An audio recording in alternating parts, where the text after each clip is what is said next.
The Hemp Wizard signature series artists are Walking Corpse Syndrome,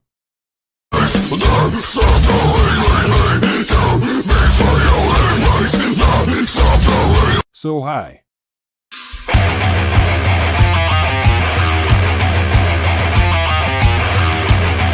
Black Sasquatch,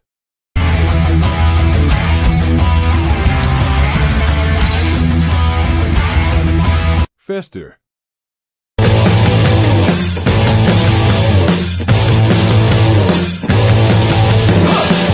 You can give your beard the magic touch by going to hempwizard.net today and rock out with your... Just kidding.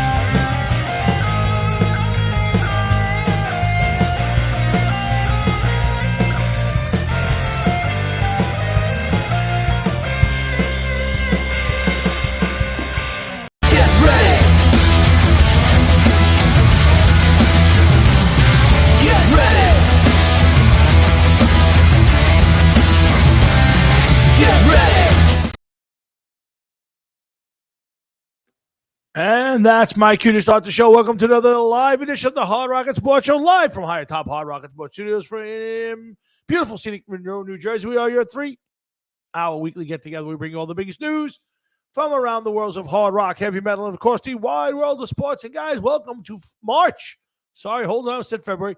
March the 2nd in the year of our good Lord, 2023. And thank you all for tuning in to the Hard Rocket Sports Show. That's right, every Thursday night, 7. So we run out of things to talk about. Tonight, that might be happening a little earlier than normal. But we're going to have some fun early.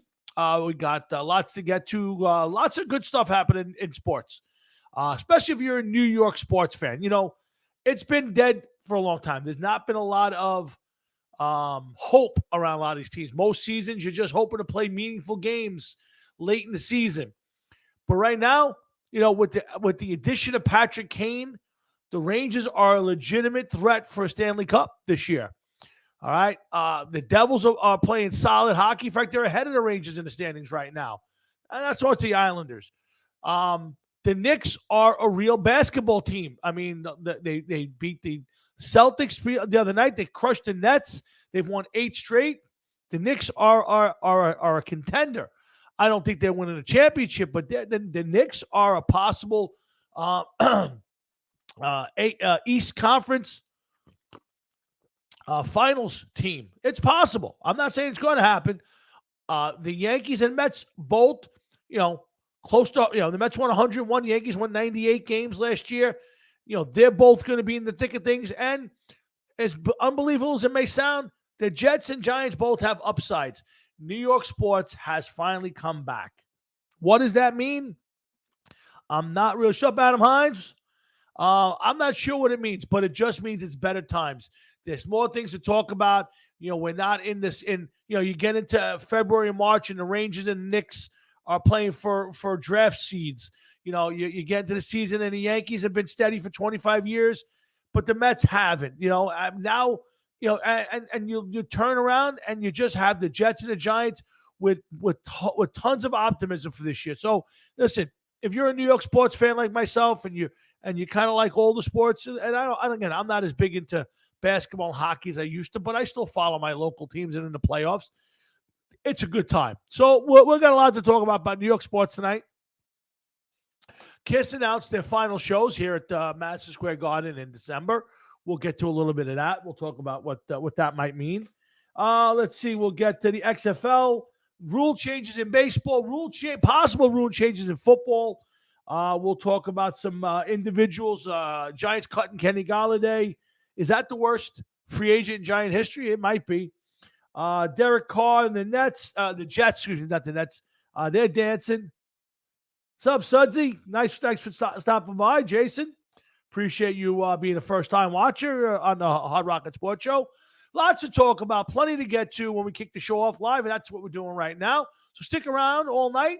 If you got something you want to pop in on, please do. Love having you guys interact with us. But without further ado, there's no other way to start the Hard Rocket Sports Show than bringing on my co-host, my buddy of 40-plus years, the sexiest man on his side of the screen, Mr. Jeff. I got a big beard, Towinski. Hefe. What's up, man? Hefe, we're back. What's up, Black Sasquatch boys? We got everybody checking in tonight. Jeff, what's going on, man? Yeah, no, nothing much. What could be going on? A long week, yes, and it's still not over. Oh, wait, Jeff, you're jumping ahead a little bit in the show, but let's do it what we always do. There's only one way to start a Hard Rocket Sports Show. And Jeff, how was your week? Well, we were mildly entertained by a fake snowstorm. Yes, yes, where everybody panicked. But, well, it's funny. I was driving home that night, or was I driving in? I think I was driving in, and I saw snow plows going everywhere. And I'm going, where's it going? And I got to Staten Island to pick up a buddy of mine, and there was a couple inches on the ground, in the weeds and all that. And I said, what's the hysteria? I see snow plows. I saw salt trucks. Yeah, it was pretty much it. The hysteria of it all. It's unbelievable. For a year, we've had absolutely no snow. I guess the fact that you got dusting to an inch, it set the and I told this to my wife.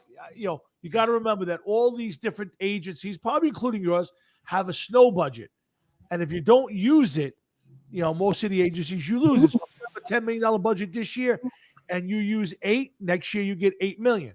That's how city works. So yeah, that's what I had heard, but I don't know about that because if they used 8 last year and they got 8 this year, but they only used 1 this year. Yep. How are you, Mike? You can't. I got it. I think they're going to get the same snow every year, so they must either save it somehow. Or I'm sure that there's a minimum amount that they'll carry. I'm sure, in the case of this, but I'm telling you, everybody ran out there to get their trucks on the road, get their salt spreading for whatever it was. I got nothing but I didn't even get a dusting down here. It flaked for a half hour, and then that was it. So I was a little disappointed. Yeah, you must have been on the other side of the line. Yeah, I guess so. But I hit Staten Island, and it was piled up. The grass was full of snow, and it was gone in a few hours. But so Jeff, how does that affect your day? It just makes life more difficult because working in the garage, they always asking for salt and shit like that. So that they come every 10 minutes because somebody else is panicking. And then I have to get the salt for the island. So they sent me emails on Sunday asking about the salt. Mm-hmm. And then I never heard back from anybody else about, do I get more salt? Right. So then it was on me. I was like, well, I says, we'll roll the dice here, and I'm only getting 1 load of salt. Mm-hmm. And we didn't even go through half of what we had. So, okay, it's what it is. No, listen, I got it, but it's a hot week when it comes to sports, especially here in New York. And I got the Ranger game up on the NHL Network. Patrick Kane's first game with the Rangers, and hey, Mike Weissman, how are you, partner? I see the boys from Black Sasquatch, Jason, Adam, a whole bunch of people hanging in with us tonight. Thanks for tuning in. Let us know what you're thinking out there. There's a lot of stuff going on in sports and music. If there's a topic out there that you want to hear our comments on, please let us know. And if not, then sit back and relax and be soothed by the mellow tones of Mr. Jeff Towinski. So Jeff, tonight, I know you're not the biggest hockey fan anymore. At one point, you were a huge hockey fan, but Rangers have a top 6 and a goaltender that puts them in contention for a cup this year. Doing the show, I know you don't watch a lot of hockey anymore, but if the Rangers making a run, will you keep an eye on it to maybe grab a game here and there? I'll keep an eye on what's going on, but after they gave up their championship a few years back, I find it hard to go back and watch them, and I just can't. You know what I mean? No, I hear you. I didn't like the strike year. The Rangers were probably headed toward a cup, and I know they won in '94 and all that good stuff. But to me, it was around '99 they forced Gretzky out, and then they started signing all these guys off of these teams, Shell Samuelson and Ulf Samuelsons, and a bunch of guys that for years I couldn't stand, and I just got stopped watching the Rangers as much as I used to. And now I follow along, but again my cable system doesn't have Comcast, doesn't have MSG. I have Comcast.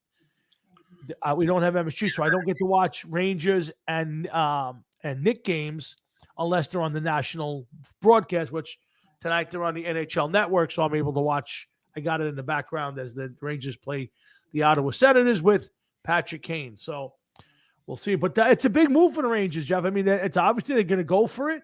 And, it's a great time in New York sports. The Knicks are relevant. They've won 8 straight. The Mets and the Yankees have a ton of optimism. Both probably picked to win their divisions and maybe making some sort of appearance. And then our football teams are at least at this point, there are good things. You guys the Jets have the opportunity to maybe land a big free agent quarterback and, take that team to the next level. And the Giants, after a 9-7 and a wild card win, there's a lot of optimism in New York sports. I would say there's a lot of optimism in New York sports, except for the Giants. Oh my God, here we go. Well, no. Here we go. These are genuine concerns. Oh, you have genuine concerns for a change? I'm going to bring them up. Please, I'm all ears. I'm a quiver. Let's start with Saquon Barkley. Yes. Go ahead. Okay. I don't believe that I believe him when he says that he's not looking to. Yes, Browns and Jets in Canton and the Hall of Fame game. Before you get to your I never realized that the Jets have played in 2 Hall of Fame games. One was in 1992 and one was in 1977. I didn't know they had a Hall of Fame game in 1977. No. But the Jets have played in it twice, and one was 77, the other one was 92. Yes, and that's pretty cool. Actually, if my life was different, I'd actually try to go to that, to Canton, see that game and the inductions. I think that would be pretty cool. But go ahead, Jeff. Your concerns about Saquon? Yeah, I don't know if he's going to be on the Giants this year, because it's possible. Yeah, I think that Daniel Jones is showing a little greed. Yeah, it's a great point I wanted to talk about. So go ahead, finish. And I really hope that the Giants don't succumb to it, because the guy's been in the league 4 or 5 years. He's had one good season out of the 4. Yes, he cut down on turnovers. Yes, he played, but his first time that he had less turnovers than touchdowns and stuff. Yeah. First time that he played a full season, and he's looking for north of $40 million when their salary cap. That's insane. It's insane. I agree. It's a tough spot for the Giants, because you don't want to listen.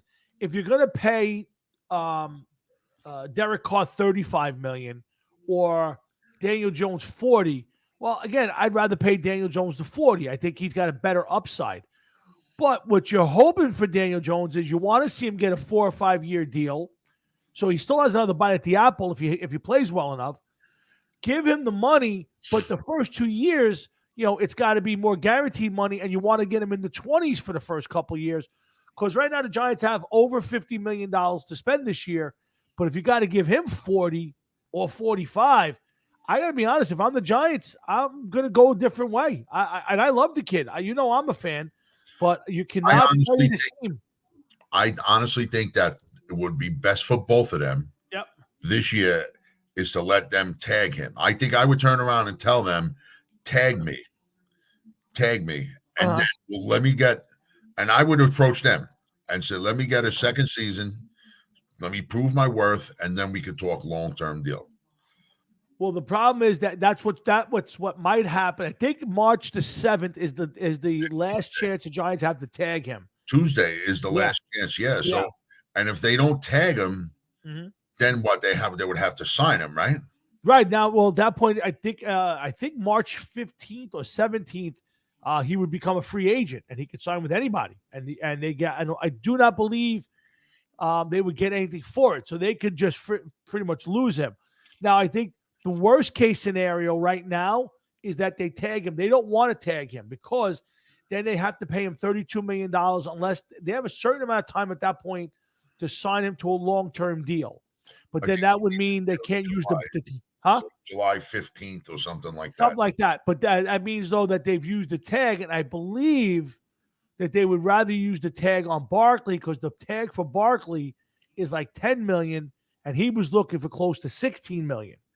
So the 10 million they could deal with, they don't want to deal, but they don't want to use the tag on Jones because 32 million still eats into a lot of their salary cap.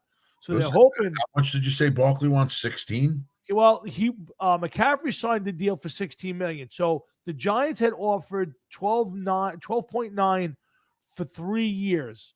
He turned it down, said he wanted closer to the McCaffrey numbers. Wait, 12.9 a year or 12.9 over 3? A year. 12.9 per year for 3 years. So here's another one that's played 4 or 5 years, been injured, produces sporadic numbers, and is dictating 13 million a year. Yeah, as a running back, and I love Barkley, you know that too. But you can't overspend. I mean, what the league has proven over the last few years is you don't need that back to be successful. I mean, you know, what's the Bucks were successful with Leonard Fournette. I mean, you know, Derrick Henry's the best back in the league. He got near a Super Bowl. So to me, I love Barkley, and you get him back for 10, 12 million. I say, okay, he's a dynamic player. The one that bothers me most, though, is Jones. And listen, I get the fact that, you know, he's allowed to get whatever he can get. And just for the record, his representatives and the Giants have both said nobody has ever said we wanted $45 million. People believe that his old agency, CAA, he dumped, and they believe that they leaked that out to get people to turn on him. So I don't know how true all of it is, but supposedly the Giants and their reps had a good meeting, and they're going to meet again this weekend and hopefully iron it out. But if you're the Giants, you want to do a 3, 4, 5-year deal, give them a lot of guaranteed money, I guess, and try to get the first couple of years down so that way you can build a team around them. Otherwise, to me, Jeff, as much as I love Jones, you got to move on. You can't give him $40 million. To me, to be honest with you, I don't want to give him 35. I don't. You know, to me, he still hasn't proven enough. I think he had a great year, but to your point, and you've said it all year long, while he had a great year this year, I don't care. You know, people don't have to be blinded by the numbers, but you know, the guy had a great year. He did everything that everybody asked him to do. He was, I think, like number one in turnovers. You know, and the least amount of turnovers. He had less than 4 picks this year. While he only had 15 pass touchdowns, he ran for another 7. He had 700 yards rushing, you know, but we cannot give him that kind of money going forward. But I think the worst case scenario, he will be the Giant quarterback this year, and they will tag him at 32 million. In the NFL, okay, Yep. I understand how it works. You know, a quarterback goes out there, he has a halfway decent season. Next thing you know, everybody's making him out to be the second coming and throwing whatever money they can at him. But when you know the money that your team has and you know the needs of your team, if you want to be part of that team, you have to be flexible. You have to show a little flexibility. I mean, come on, man. Don't you think I would be if I was a Giant fan, I would be highly disappointed in Daniel Jones if he didn't do the right thing. Okay. Maybe what he should do is sign a 3-year deal and ask them, say, you know, let's renegotiate after 2 if I do good or something. I'm sure they could make some back deals, you know, behind the scenes. I understand his point. He wants to get paid, but you know, sometimes here's something that you haven't said. Okay. And something that I don't know if you really think about. But what happens if they sign him now? Say they sign him for $32 million for the year, okay? And he plays and he does good. And then the following year, he's $35 million. But in the NFL alone, quarterbacks go from 40, 45. By the time his next contract, this present contract that he would sign, expires, the average salary for the quarterback could be $48 million, $50 million a year. You don't know. So, like, do you sign him now at $40 million a year and hope that, he plays up to the numbers, and the numbers, if they go up, they'll say, okay, we'll deal with this in 3 years, or just hope that maybe he the quarterback market slows down, and now quarterbacks are playing for $30 million a year. That you'd be like, well, we have to renegotiate this deal. We'll give you a signing bonus, but can't pay you $40 million anymore. Somewhere along the line, there's got to be something's got to break. It has to. Well, I think and I think you're spot on, Jeff. But I think what is going to happen is there's going to be a severe separation. You're going to have your Patrick Mahomes, your Josh Allens, who are going to make tremendous money, and then you're going to have a second tier of guys who are going to be more in the reasonable 25 or 30s. Because eventually, nobody's going to want to give Geno Smith. Nobody's going to want to give, Kirk Cousins his next contract $40 million a year. The guy that best described this is Dak Prescott. Dak Prescott got $40 million because he plays for the Dallas Cowboys.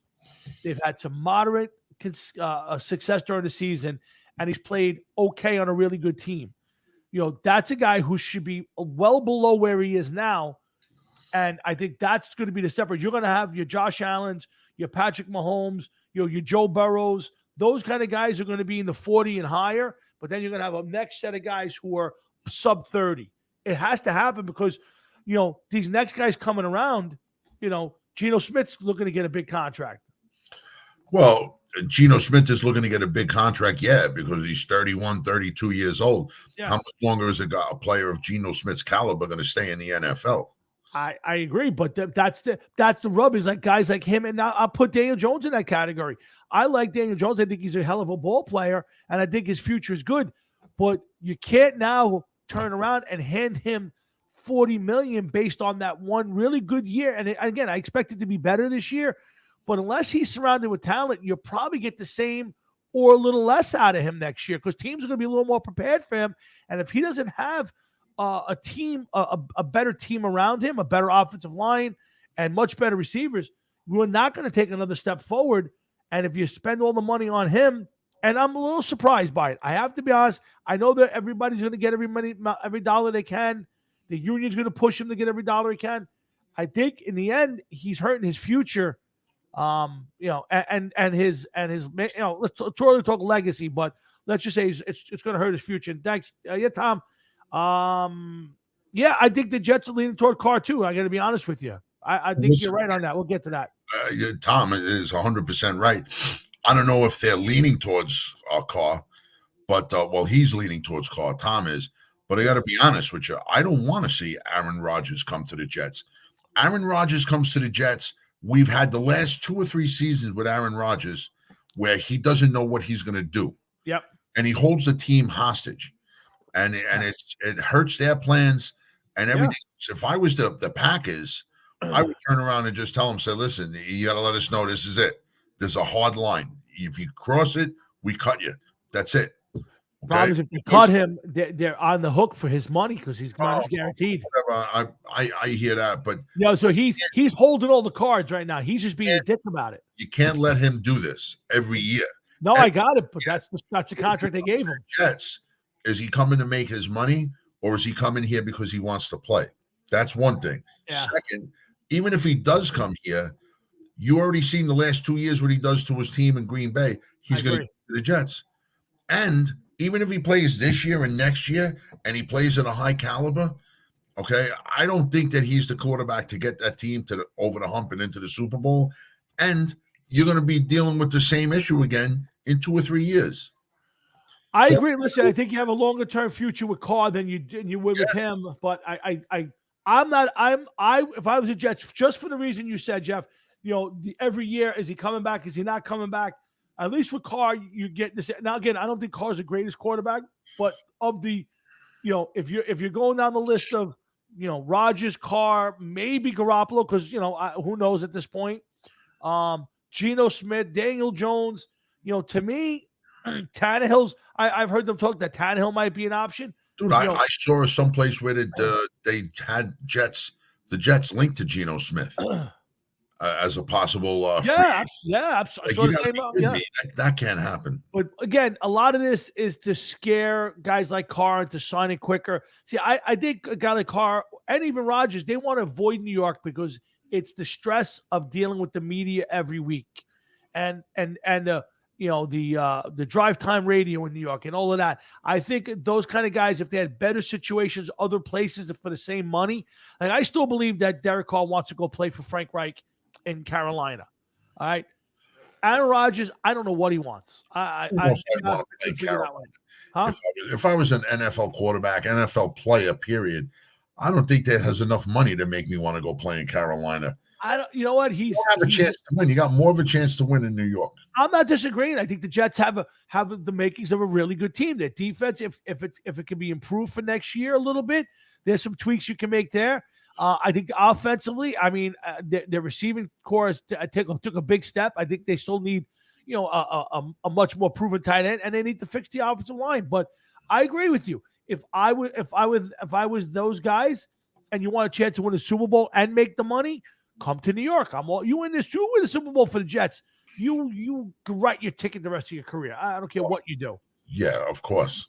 Right. So, but there's a lot of scrutiny and a lot of stuff that goes with it. So, what are the jobs that are available? What are the best jobs? Most people, a lot of the experts think that Carr's going to wind up in New Orleans. He's been there twice. There's some sort of connection there. I have no idea. I just know that I do think the Jets is a job that is a value job. I think that is a job that's a good one to get.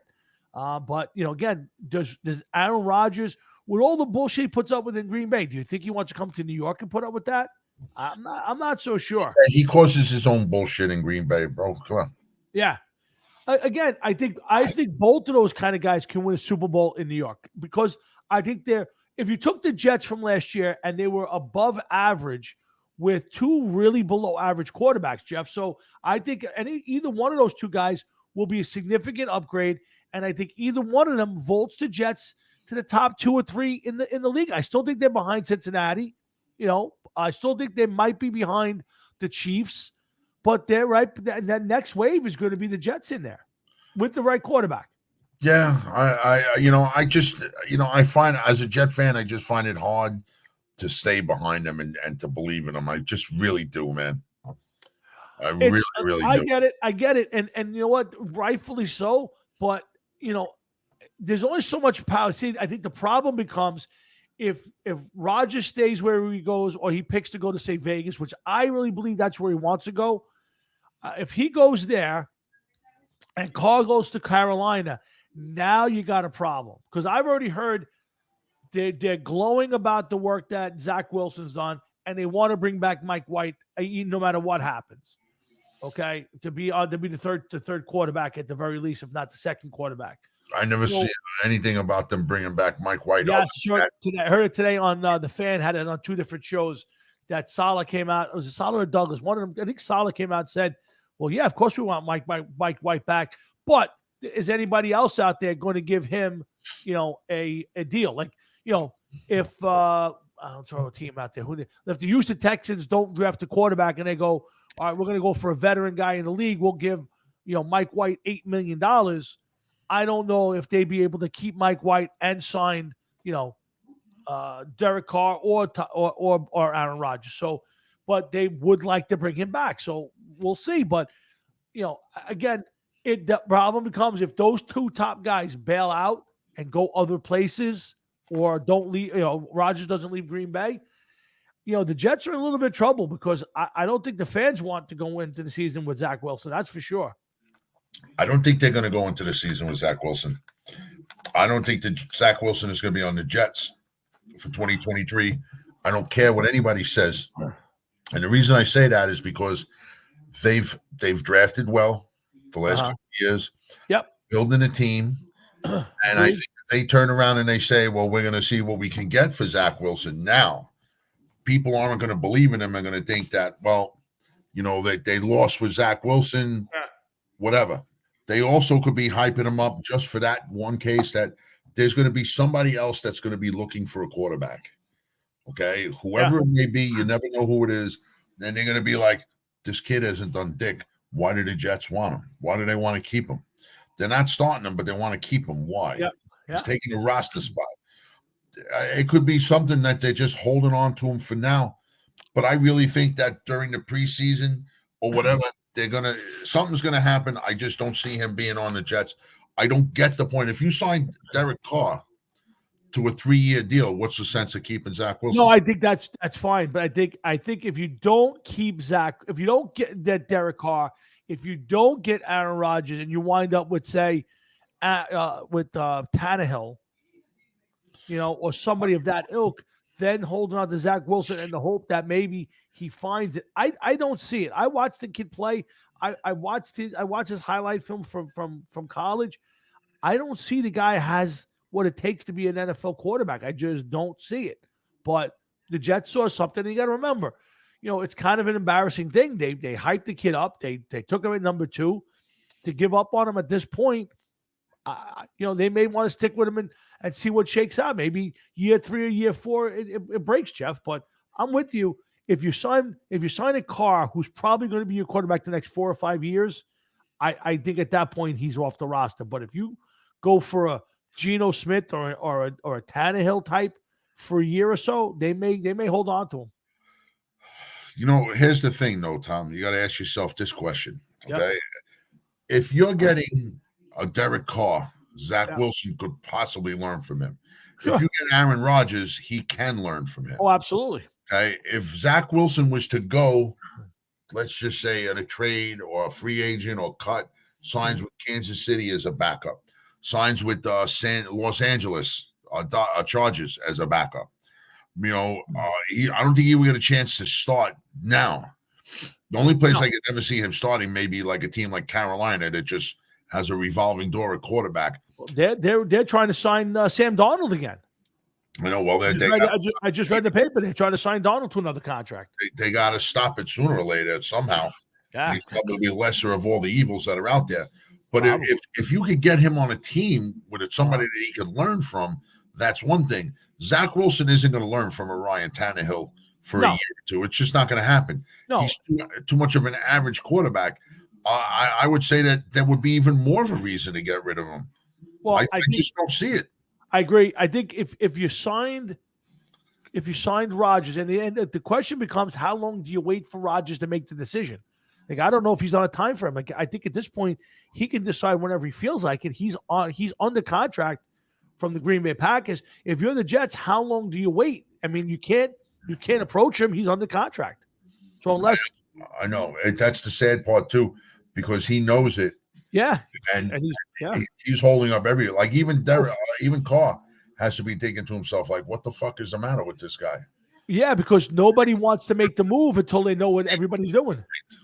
Huh? He may want to get signed.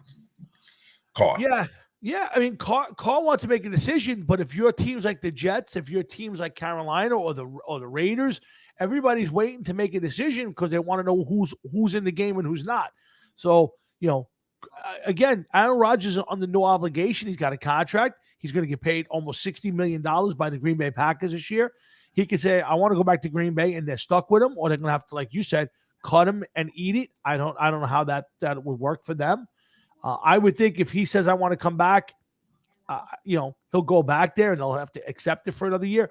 I think ultimately he's going to come out, going to be a prick about it, and he's going to say, I want to go somewhere else. And then at that point, it's going to be up to Green Bay and that team. And Green Bay's going to get nothing for him. I think they'll just be happy to get rid of him.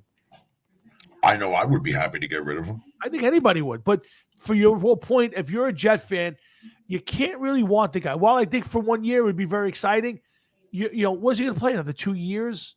Could they win a Super Bowl in those 2 years? Sure. He's got enough talent left, and they got enough talent. He won since the last Super Bowl. I got you, but I think this might be, again, the offensive line is the key part of this.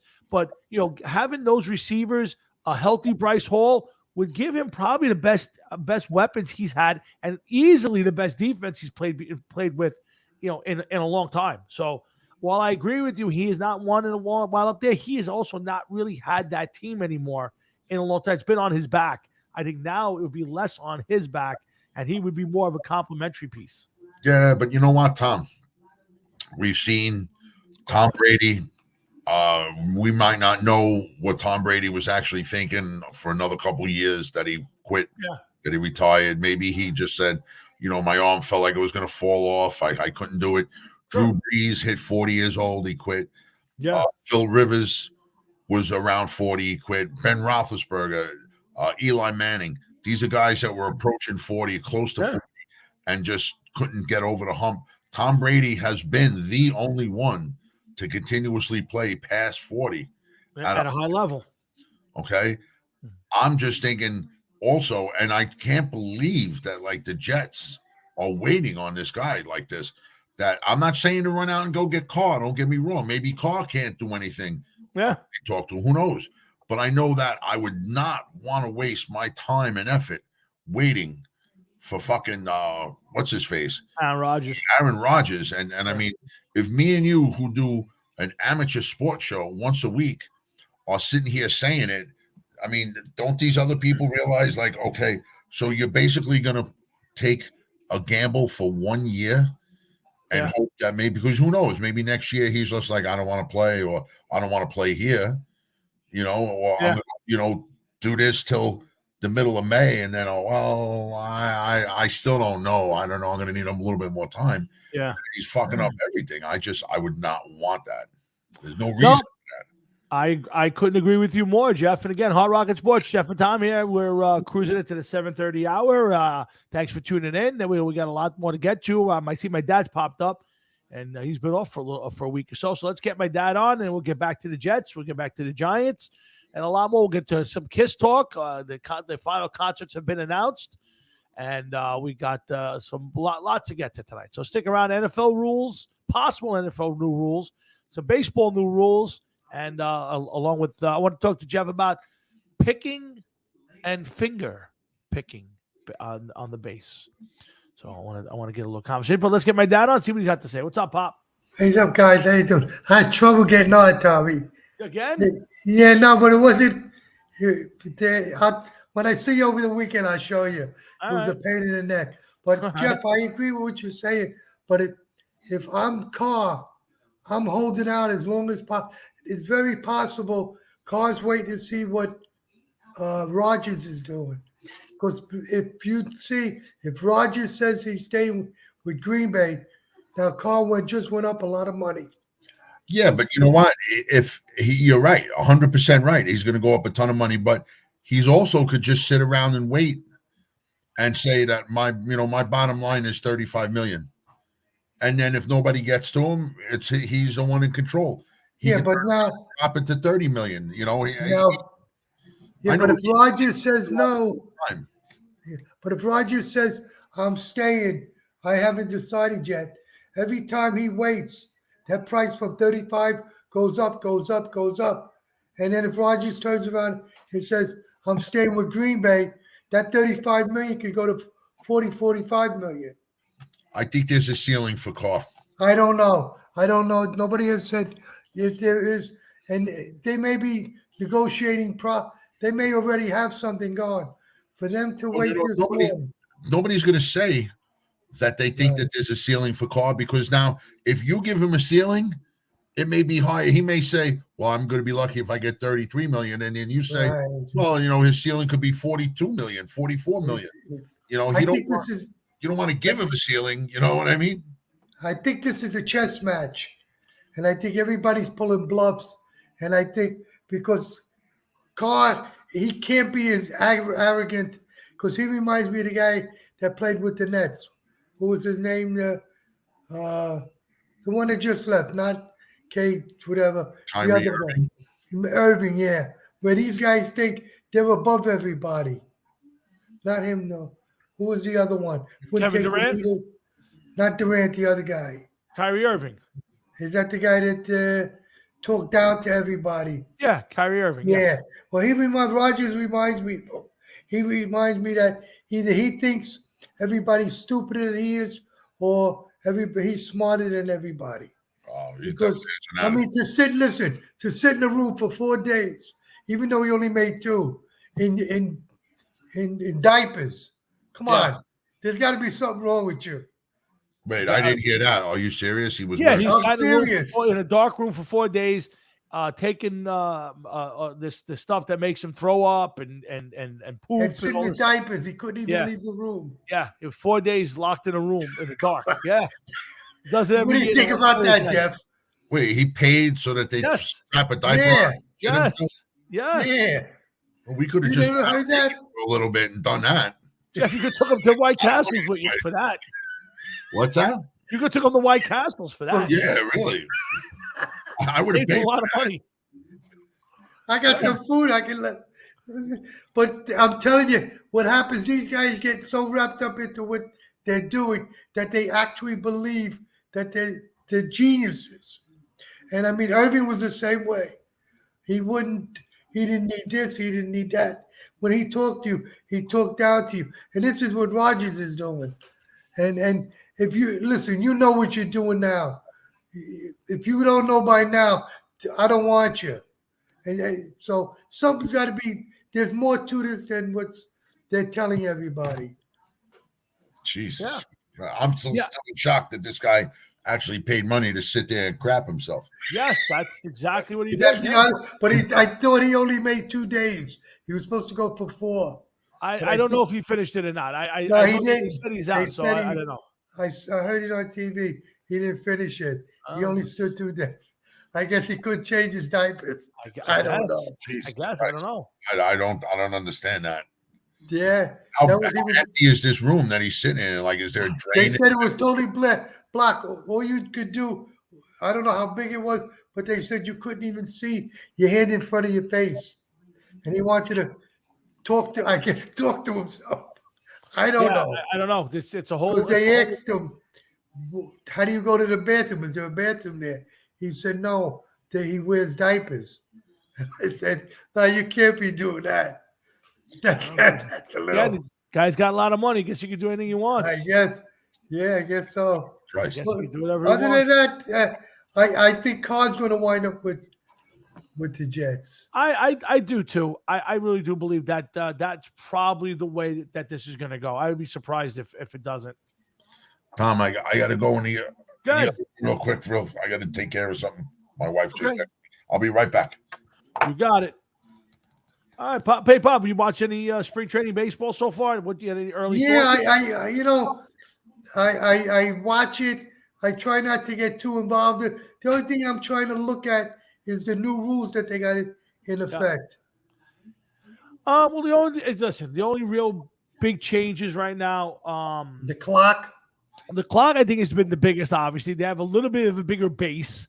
They want to make it a little more attractive to steal bases, and obviously, the big one for me has been no shift. The shift is gone, which I think. I have a problem with that. Why? I mean, I'm sorry, man. If you're not more intelligent enough, I mean, I'm not a professional baseball player, but if I look and see the whole left side of my infield or the whole right side of my infield is not there, that's where I'm hitting. And if you tell me you're not paid, you're paid to hit home runs, then there's something, man. They did that with what's his name, first baseman in the Yankees 8 years ago. The guy got hurt. You lose me Yeah. now. Reggie Jackson was the same way. Why don't you go the opposite way? They don't pay me to hit singles. They pay me to hit home runs. Yeah, I get it, and you're right, but it was killing the game because last year was the least amount of singles ever, the lowest batting average for the league ever, and a lot of it had to do with that, and especially lefties were getting killed. They were getting thrown out from short right field on balls that should have been singles. Again, to me, I have a problem with it only because I don't think you should tell a team how they can line up and win a game. Right. But I also think it's ridiculous and glaringly bad baseball when guys are hitting rockets at the left field or right field, and there's a guy that's throwing them out. It's just, to me, I didn't like it. It shows the arrogance. I got you. I got you, Dad. I'm with you, and they'll tell you the same thing. They're all trying to hit home runs, and until they all change that around, nothing's going to change. But I hated the shift. I just did. I'm happy they changed it. I love the pitch clock. I want to see how it plays out during the regular season. I've seen it. I've seen an interview with Mickey Mantle, and they asked him the same question. And he said to them, was Casey used to curse me out because they said, well, if you had to just move a man over, why wouldn't you? He said, that's not what I get paid for. He said, yeah. But Mickey Mantle hit 300 for his career and 500 something home runs, and I guess when you're that good, you can do whatever you want. You can say whatever you want. But these guys named Mickey Mantle. That's the problem. So eventually at some point you're gonna have to change the game to make it work. All I know is that the game has gotten to this point where you got to kind of juice it up a little bit, and I think that's what they did. I think they went ahead and they juiced it, and they're going to force these guys to get out there and play defense from the right spot, and I'm okay with it. To be honest with you, I know it's not the best thing in the whole world, but to me, it's better than what we were watching.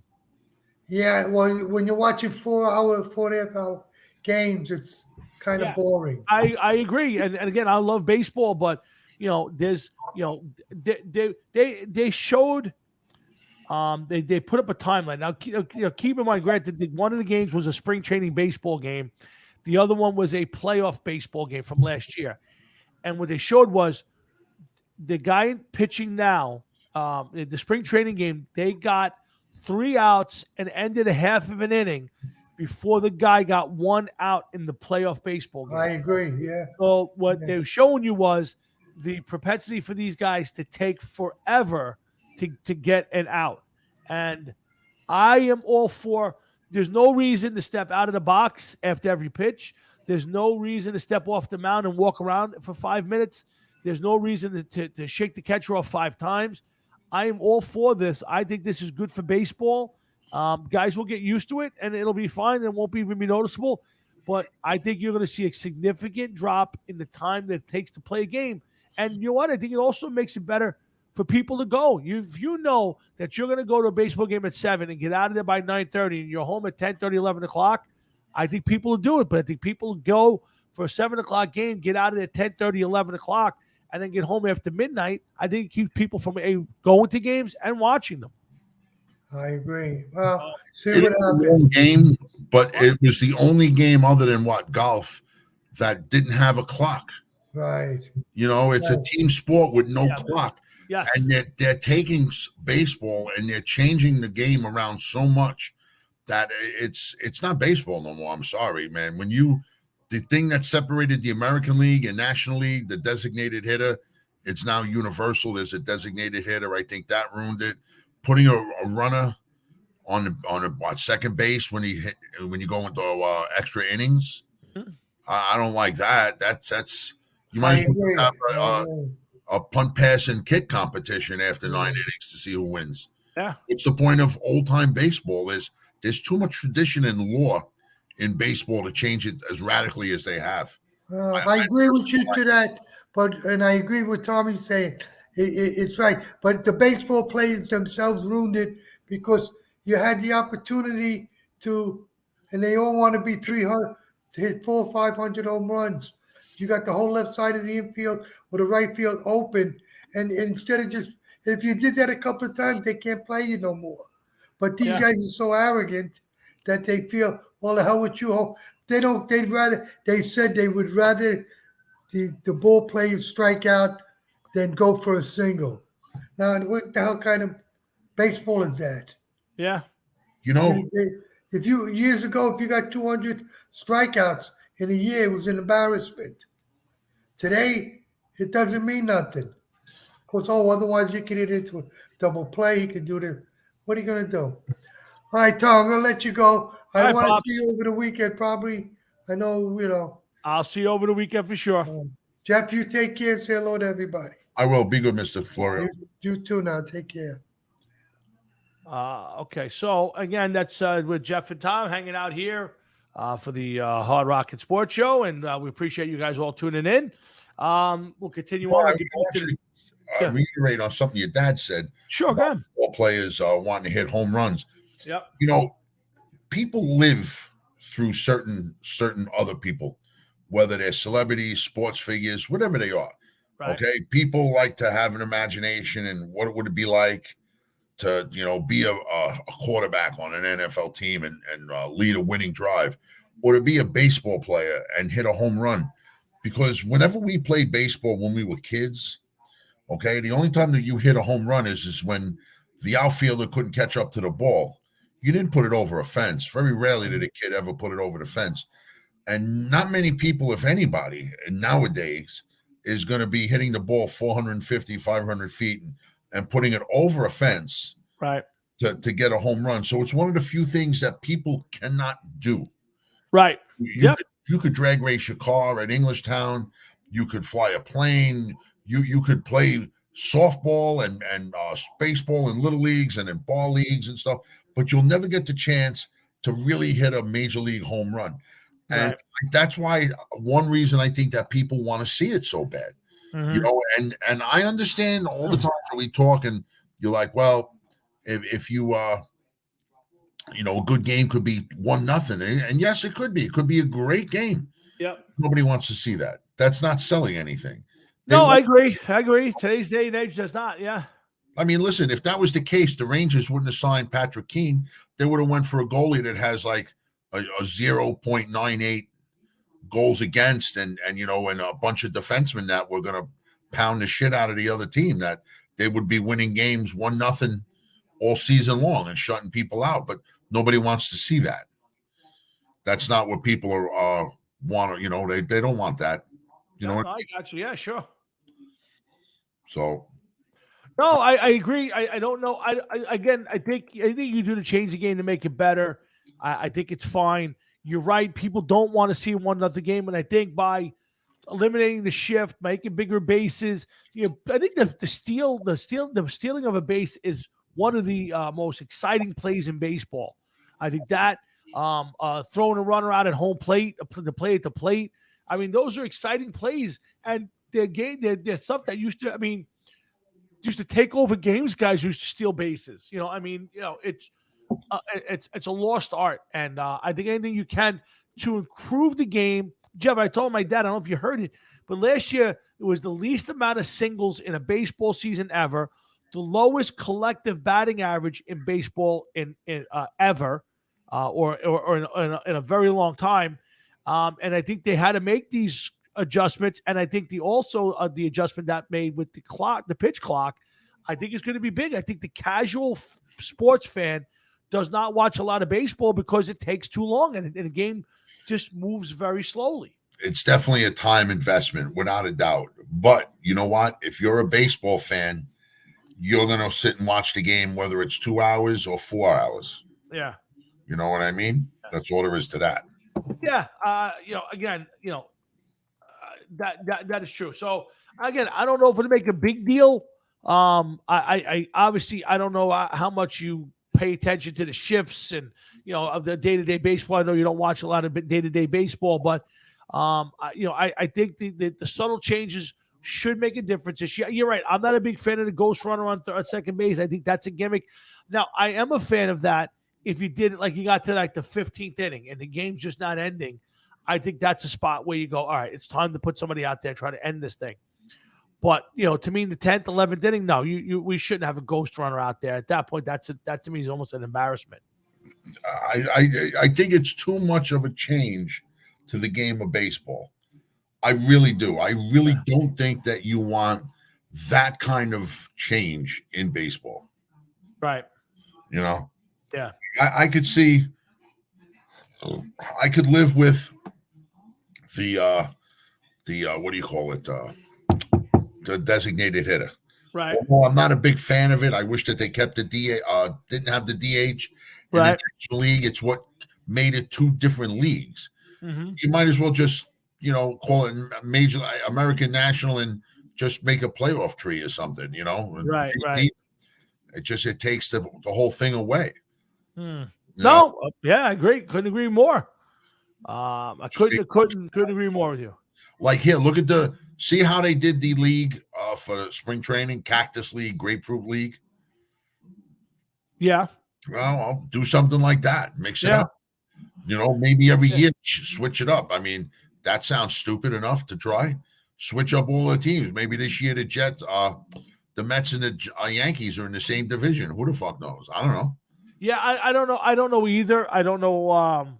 That's a great question. I don't know how you can, I know that this year. Now, the other problem with baseball for this year, Jeff, for me is so usually each team in your division you play them 19 times. So most of your schedule, then you play 3, 4, 6 games against other teams. Sometimes it's 3, sometimes it's 6. This year they play more of a balanced schedule. So the Yankees, instead of having to play the Red Sox 19 times, only have to play the Red Sox 13 times. So now they're going to be guaranteed to play more against other teams in the league than that. So I don't like that. I think, here's the thing. If you're a Yankee fan, you don't want to play a lot in your own division because the Yankee division is a much tougher division. But as a Yankee fan, playing the Red Sox is a lot better than playing the Chicago White Sox or playing, the Texas Rangers. It's not as exciting. Well, each one of them has its advantages, okay. I feel. If you think that, that the game is, it's too much for you to play your own division and it'll be boring to play, say, like the American League West. Right. But then again, I know that the Yankees have trouble with the Rays. They have trouble with the Red Sox at times. So maybe they're better off playing the American League West, more games against the American League West. Oh, you're right. Yeah. See a way they have a better chance of winning and, instead of worrying about teams in their own division, Yeah. I don't know. Yeah, good questions. Interesting. It's going to be an interesting conversation for baseball this year. I don't know. We'll see how it plays out. But there are new rules in, and we're going to see how they play out for this year. And again, Hard Rocket Sports, Jeff and Tom hanging in there. Jeff, I have to say, it's almost what's the right word? It's hard to concentrate when I have to stare at you for every show because your beard, it just glistens. And I got a feeling it's because you're using products from our friends over at Hemp Wizard Beard Care Company. Oh my God, that was the worst. It was a try. I tried, Jeff. Worst ever, man. Well, I tried to do something a little old school. Anyway, if you're going to beard like Jeff's and you somebody in your family who is, do yourself a favor. Reach out to the guys at Hemp Wizard Beard Care Company. They got great lines of beard care oils and conditioners. They also have a tremendous line of skincare products. Something for everybody. And with the holiday season, Easter's coming around the corner. Maybe you want to pull something in the basket for the kiddies. Reach out to the guys at Hemp Wizard for their Sunday Audible. Jeff's favorite is the Kush Mints, Jeff? Yes, Kush Mints. And I actually, earlier today, I haven't used it in a while, but I used Sunday Audible today. Oh, you did? Really? Yeah. And I wanted to surprise my wife with a different scent. And she really liked it. As I was like, smell my beard. And she's like looking at me like, what kind of retardation is this? And I'm like, no, come on, just smell it. So she did. And she's like, ooh, that smells good. And I'm like, yeah, it's just that's, different fragrance. When I told her what it was, and she was like, oh, we haven't smelled that one in a while. And she liked it. She really liked it. Nice. All right. Yeah.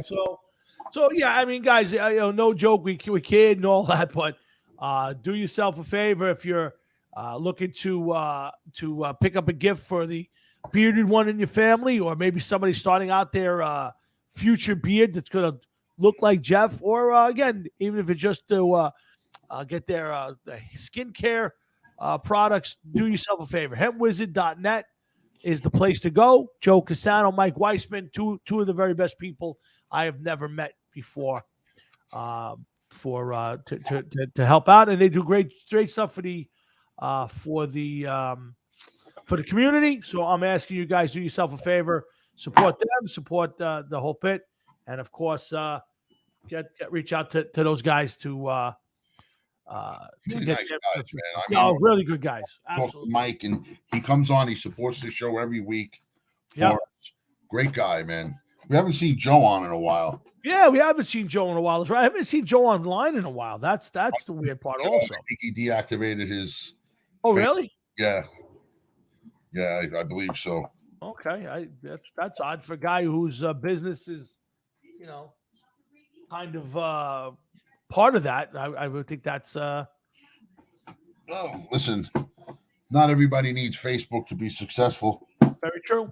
Very true. Some people actually despise Facebook. Yeah, no, listen, a lot of people, lots and lots of people. So, but hey, Jeff, you know what? Another thing I want to talk about is I want to talk about Kiss. Has finally announced the last shows. A little bit of hedging on it, though, for me, because hold on, so I actually need to read something here. You know what? It's some of the biggest money grabbing. Oh, come on, please, yeah. And the reason I say that is because how do you announce the final tour dates for Kiss in your own hometown less than 3 weeks away from Christmas? Now, everybody, all of these 50, 60-year-old fucking guys, old metalheads, grandpas, oh, Christmas is coming up, huh? What do I want for Christmas this year? Wow. Yeah. It would be nice to go see Gene and Paul one last time at the old stomping grounds, no? Yeah, yeah. And God only knows how much the prices of those tickets are going for. Holy cow. I was thinking about that too when I saw the announcement. And, listen, I'm a Kiss fan. We saw them in 19 or 20. I guess it was. It wasn't 20. 20 was the pandemic. Yeah, so it was 19. 19. And, I mean, listen, they had said that was the last time they were ever going to play the Garden. So I was a little disappointed when I saw that they were playing the Garden. But to be honest, it's probably the only place they could do this and do it right. Because, if you're going to be Kiss and you're going to finish this thing up in New York City, unless you're doing an outdoor concert someplace. They did a couple times. And, Adam, and you're right. That's the problem I have with it.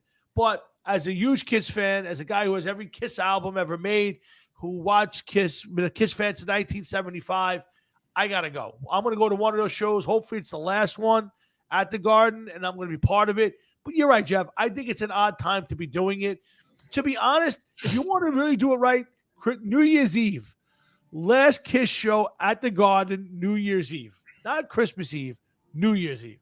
Rock it in 2024 with the last Kiss show. That's what I would do if I was Gene and Paul, but I'm not, obviously. I don't know, dude. I don't know what the proper send-off is for Kiss, to be honest. Yeah. If you think about it, really think about it, I don't know what the proper send-off is for a band like Kiss. Do you turn around and do it at Christmas time? Do you do it for 4th of July? Do you try to make it happen the first time you played the Garden in celebration of that? Yeah. And do it on the anniversary. We played the Garden on March 15th, 1973, and then now you finish off March 15th, 2023. Do you try now that it's in New York and it's officially announced? Do you get Ace and Peter Criss back there? They have to. If you're ever going to do it right, and to me, that's doing it right. Those two guys need to be on stage for at least the last couple songs. Well, I mean, listen, not for nothing. Look what Black Sabbath did with Bill Ward. They didn't have him, and they did it in their own neighborhood, Birmingham. I get it. And Kiss wouldn't play at Rock and Roll Hall of Fame. They wouldn't even play because they wouldn't let those guys on stage. So you let them on stage, Gene and Paul. Yeah, Paul. They were there thing, but they would not play. The Garden, the Rock and Roll Hall of Fame said if you want to play songs, it has to be with the original members. You can't have the new guys doing it because we're inducting the old guys. And they said we won't go on stage and play together. Wow. So, yeah. So, but again, do I expect it? No, I do think that those guys will make an appearance even if they don't play. That's another good one. I mean, to me, if you're a Kiss, you want to do it right, you go up on the west side of Manhattan, you get on one of the piers, you open up the fences, let everybody in, and you 4th of July is a good one. But to me, it's not about anything but the money, and they won't. And listen, I read an article this week from Doc McGee, their manager, longtime manager, and he said everything's in the works. At the this is the last concert. Yes, absolutely. Could there be a continuation of Kiss without those guys? It could happen. Paul Stanley. I hope not. To me, that would be the biggest joke in the world. But Paul Stanley has said that while this is the last tour, he could see them playing some one-off shows, in the future, whether it's for big events or something. So, listen, while I think this could actually be the last tour, I'm not sure this is the last year. I don't think their ego will let them just fade off into the sunset, if you're asking me. Unless they have health issues that nobody knows about, who knows? Yeah, no, again, you're 100% right. Johnny Mahevka, what's up, brother? I got to be honest with you. There is a perfect way. The perfect way would be Kiss playing in actually the perfect way would be at some local bar in front of a few hundred Kiss fans. That's how they started, and that's the way it really should end. But the closest to me other than an outdoor New York City thing would be the Garden. The Garden on a night, but I agree with Jeff. I don't like the dates. To me, it's either after Christmas or you do it like Halloween, one of those kind of, earlier on.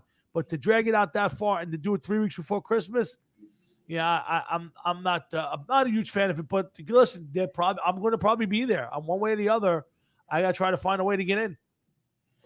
Also, let's keep in mind, right before Hanukkah too, or right around Hanukkah time, it's happening too. Yeah, listen, it's right in the holiday season. So, if you're a Kwanzaa fan, you might have to put some less Kwanzaa money together. You have to kind of get your Kiss stuff together. Is that do they buy Kwanzaa gifts? I don't know. I'm not sure the whole Kwanzaa thing, but it's part of the holiday season. So who knows? Maybe it's one less candle oil you got if you're Jewish. Oh my God, no! Don't say that. I'm just saying it's possible.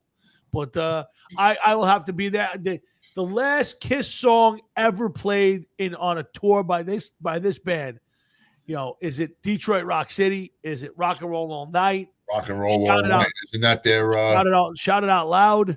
Isn't that how they end shows? Rock and Roll All Night? I think so. And I think that really probably has to be. I think the last two songs of the set have to be Detroit Rock City and have to be Rock and Roll All Night. And just every album is a tie with the band members that played on those albums. Yeah, John, I don't think that's going to happen, John. I mean, that's quite a. You want Vinnie Vincent up there? Yeah, I'm not sure. I'm aching to see. Have you guys seen what Vinnie Vincent looks like? He looks like an old Italian grandma. Yeah, he looks like just a boob. Literally. Yeah. I mean, yeah, John. I'm not sure. I'm not sure that's possible. And also, I'm not sure I want to hear the Lick It Up album. It's just not gonna be. And the Elder is probably another album I could do without. So. How about the thought of Gene Simmons and the rest of the crew singing "Lick It Up"? Oh, no. We can do without that. I would like to see them play Detroit Rock City and shout it out loud with the original band to close it out. And I appreciate that Tommy Thayer and Eric Singer have done a great job and have probably been in the band longer than the original two guys, but Kiss is Kiss with Ace and Peter. And if you're going to do it right, Jeff, in my opinion, as a loyal, 50-year member of, 48-year member of the, Kiss fan club, so to speak. I'm not in the Kiss army, never joined it, but it's got to be Detroit Rock City, Rock and Roll All Night, and it's got to be the original four members doing it. Close it off, throw the sticks in the air, throw the picks out there, curtain comes down, and it's over. And you never hear from Kiss again after that. Well, I think you're always going to hear from them. I don't think you're ever going to really get rid of them, so to speak. No, I couldn't agree with you more. Could not agree with you more. So, but so it's out there, guys. What do you guys think? I mean, do you have a favorite way to end this? Is anybody going to see? There's a whole list of shows coming up. I think from October on to close this out. And but I am glad, Jeff, that they're doing it in New York. I know there was some talk about ending it at the Hollywood Bowl in Los Angeles. I don't think if you're Kiss and you're going to end this 50-year run, that it could do any better than doing it right back in the hometown of New York City. Well, then at least it's going to happen that way. Then you know what I mean? Yep. No. It's definitely going to happen that way at this point. We shall see. So again, guys, Hard Rocket Sports. That's Jeff. I'm Tom. Thanks for tuning in. We got a lot still got some more to get to. Hey, Jeff, did you? There's a new some new rules that are out. Well, at least there's one I heard, two I heard. One's ridiculous. I'll give you the ridiculous one first. The Eagles have put out there for a rule change. They like to be able to issue players the numbers 00 and 0. That's a rule. Yes, I guess at this point you're not allowed to hand out those numbers, and the Eagles find that it's important to make a rule that will allow them to hand out the numbers 00 and 0. That doesn't really bother me much, I don't think. Yeah, again, I think that's the most ridiculous one I've heard today. The real rule change, which is an interesting conversation.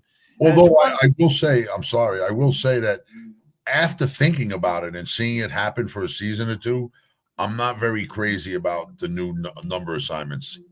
Okay, go ahead. What's bothering you about it?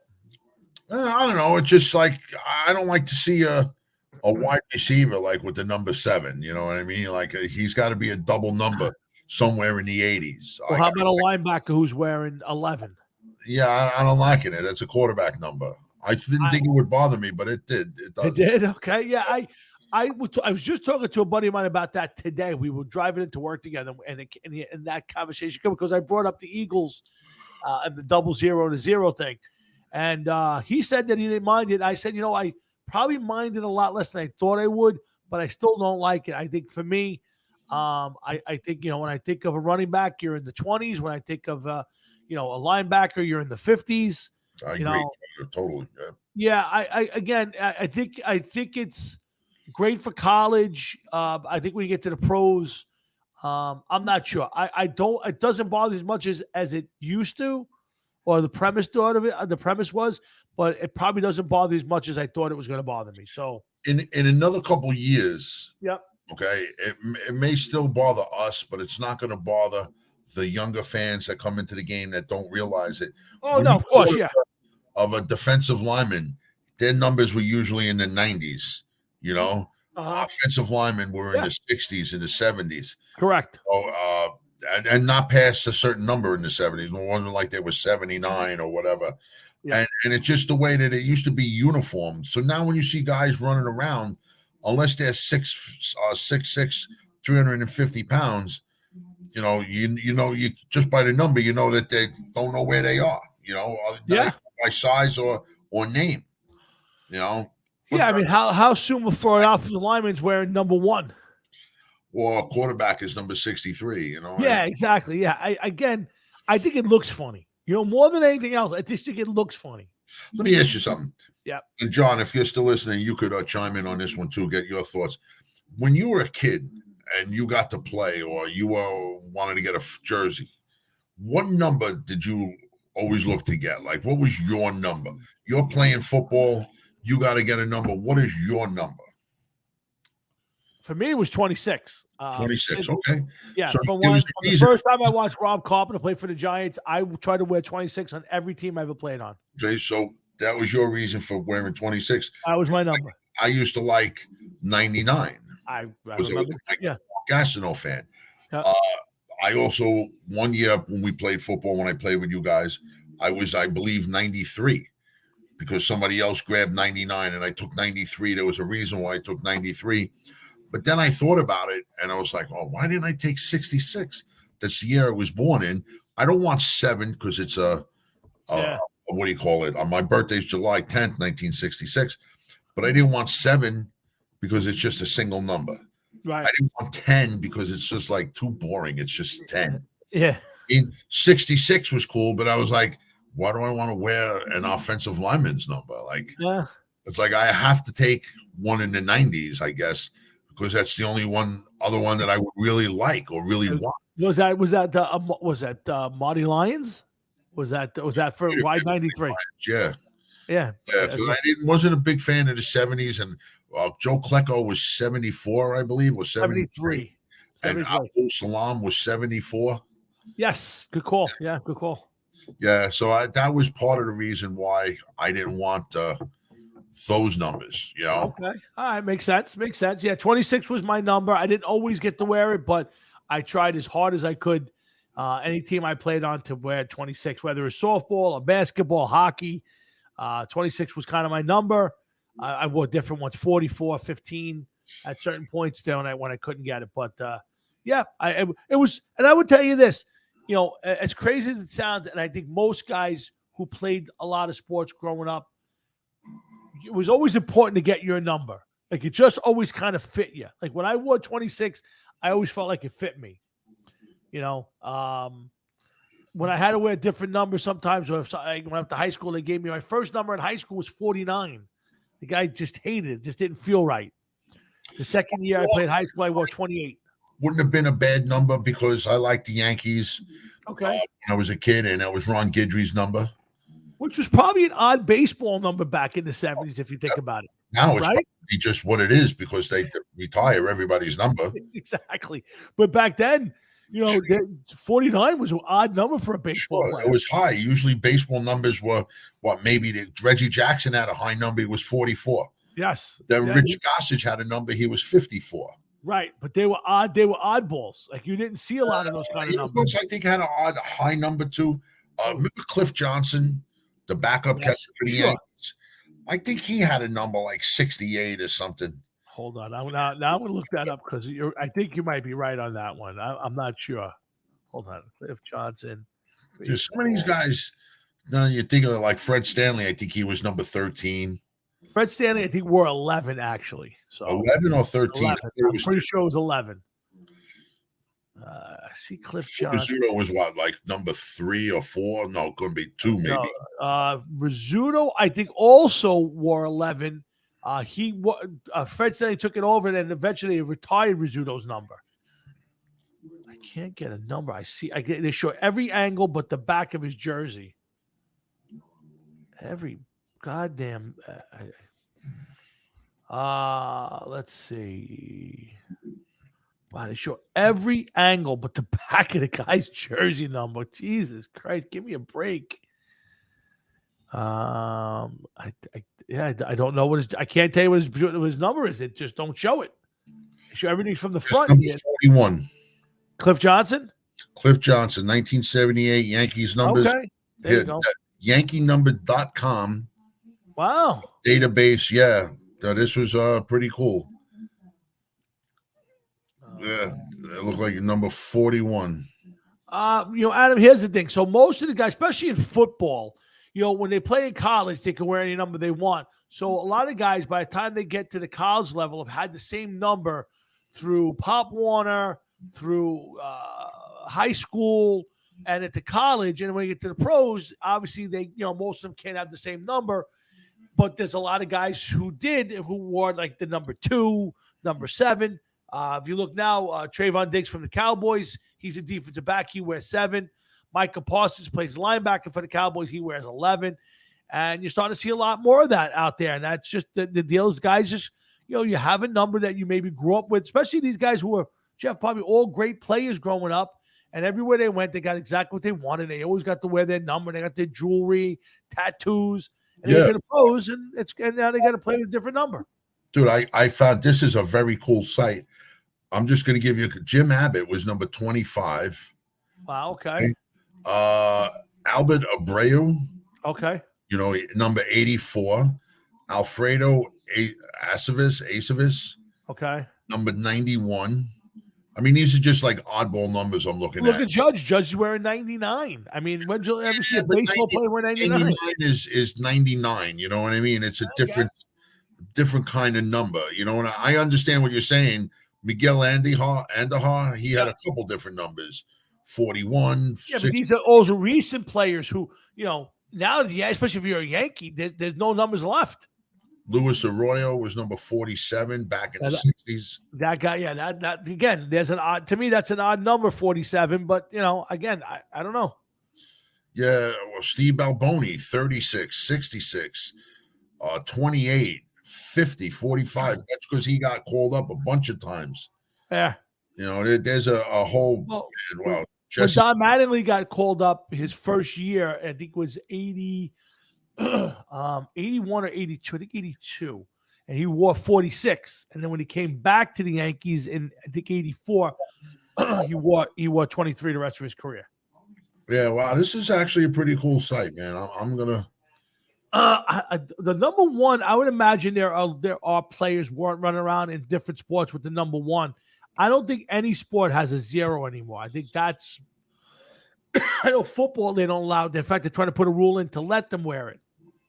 I think the number one. There probably is some guys in different sports with the number one. I would imagine. I don't know. I was asking about number one. There were Billy Martin was number one, if I remember. Correct. Yes. Now he's asking if there's any recent players. Any recent players? Yeah, I don't know. I can't think of anybody on the top of my head, but I'm sure this guy's running around in some of these sports with the number one on them. So I'd have to look that up, and I will, as a matter of fact. Probably some little Spanish guy that's playing for like the fucking Marlins. Yeah, I'm sure that there's a kicker out there with the number one on the back of his jersey, or excuse me, maybe a hockey goalie or somebody in that realm. I'm not really sure, but I can't think of anybody in baseball or somebody in football with the number one on their jersey. You want number one? No, never. I was never a single digit guy. I never liked the single digit on my jersey. I never felt comfortable with it. But I definitely will want the number one, man. That is the loneliest number. Oh, what are you gonna do, guys? Hard Rocket Sports. That's Jeff and Tom. Thanks for hanging out with us tonight. Lots to still do. We'll go another half hour. So I think we got some more things to talk about. We talked about the baseball rate. 13. Yeah, there's a ton to Alex Rodriguez recently was number 13 for the Yankees. Yes. Yeah, there's probably a bunch of them in all sports with the number 13. I know basketball there certainly is. I'm sure baseball's a ton of 13s. Some guys get strange. Well, what do you think is a strange number for any sport? What's a strange number? Like 13. to me, 97, like 90 something, like 97 is an odd number. I would say 13 simply because of the luck factor. Yeah. You think? Yeah, I do. I think like then you get down to like 3, 6. I think those are weird numbers. No, I don't. Because I don't know. I got lost. I forgot what I was even going to say. Wow. I'm not. Like I said, I've never been a big fan of the single digit numbers for myself. Single digits, no. But single digits remind me of old time baseball. I agree with you 100%. Yeah, listen, 100%. But for me, I never felt like my jerseys felt right with a single digit on it. I don't think I'm going to say not since Little League. When I played Little League, my first couple of years, I think I wore 14. When I got to the majors in Little League, I think I wore 8 and 9. And I wanted 9 because I was a huge Greg Nettles fan. And I was playing third base. Of course. So I was a big Greg Nettles fan. And I wanted to wear 30 because I was a Willie Randolph fan. But I wound up getting 9, and I played with 9 my last 2 years. Yeah, and not for nothing, but the Little Leagues probably didn't want too many double-digit players because they had to charge for that. Yeah, they had to pay for the extra number on it. Yeah, so now that jersey, you're probably right. $10 instead of $8. Yeah, you're probably right. And it's funny. You did bring up a great point, and Adam's mirroring it, because if you think about it, there's no more superstitious person than an athlete, especially a baseball player. So you think that most of those guys, I mean, I did. I was nowhere near any sort of a great athlete, never played on the big levels anywhere. But every week, if I had a good game today and I had another game tomorrow or next week, I made sure I did exactly the same thing, wore the exact same stuff. And if I was really well, I would probably not even wash my uniform until I played the next game. And I would ride that out until I had a bad game and then start all over again. But I had many superstitions. I had a certain way that I got into the box and a certain way for the first bat of my batted game. And I always touched my shoulder to my chin right before I swung the bat. It was a superstition I did for countless years. So I would agree with you. If you're a superstitious guy like most baseball players are, you probably would run from the number 13. Yeah, a lot of players didn't use it. I mean, hockey players grow beards the whole time they're in the playoffs. Right. They won't shave, and certain football players, they tape pennies to their fucking cleats and stuff. Oh, it's all sorts of crazy superstitions. Yeah.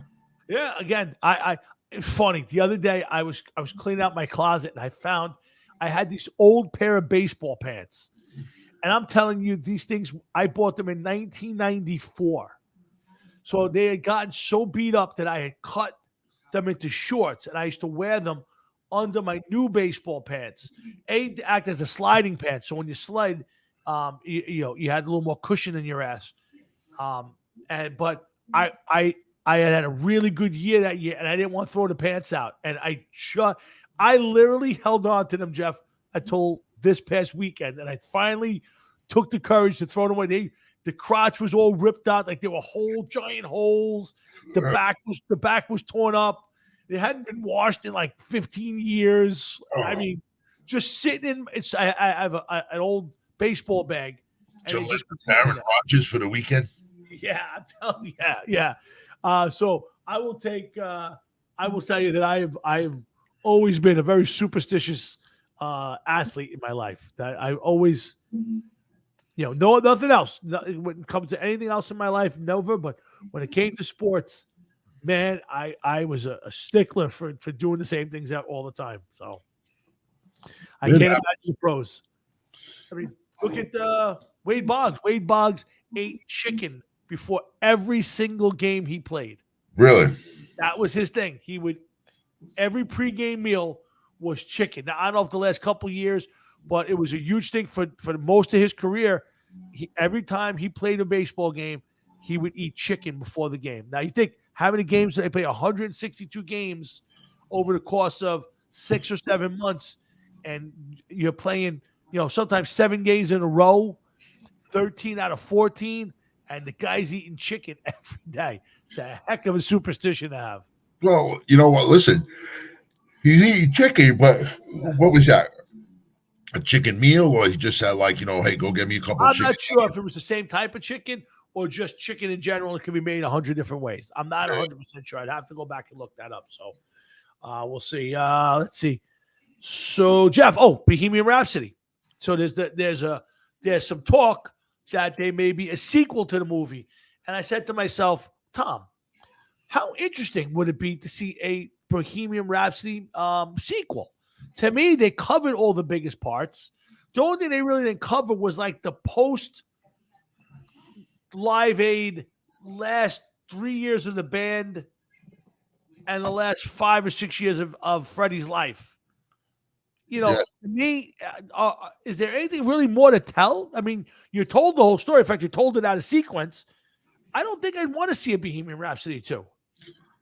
That would be a money grab. I don't think they're playing as much as they once did because of COVID and everything. And I noticed that what was his name? Fucking the singer, Adam Lambert. Adam Lambert.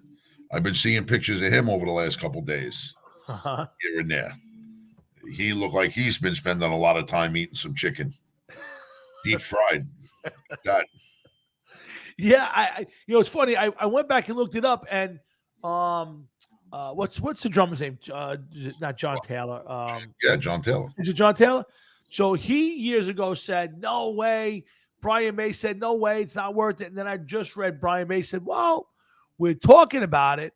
John Taylor basically said, "If they come up with a good idea and the premise is good, I would be involved."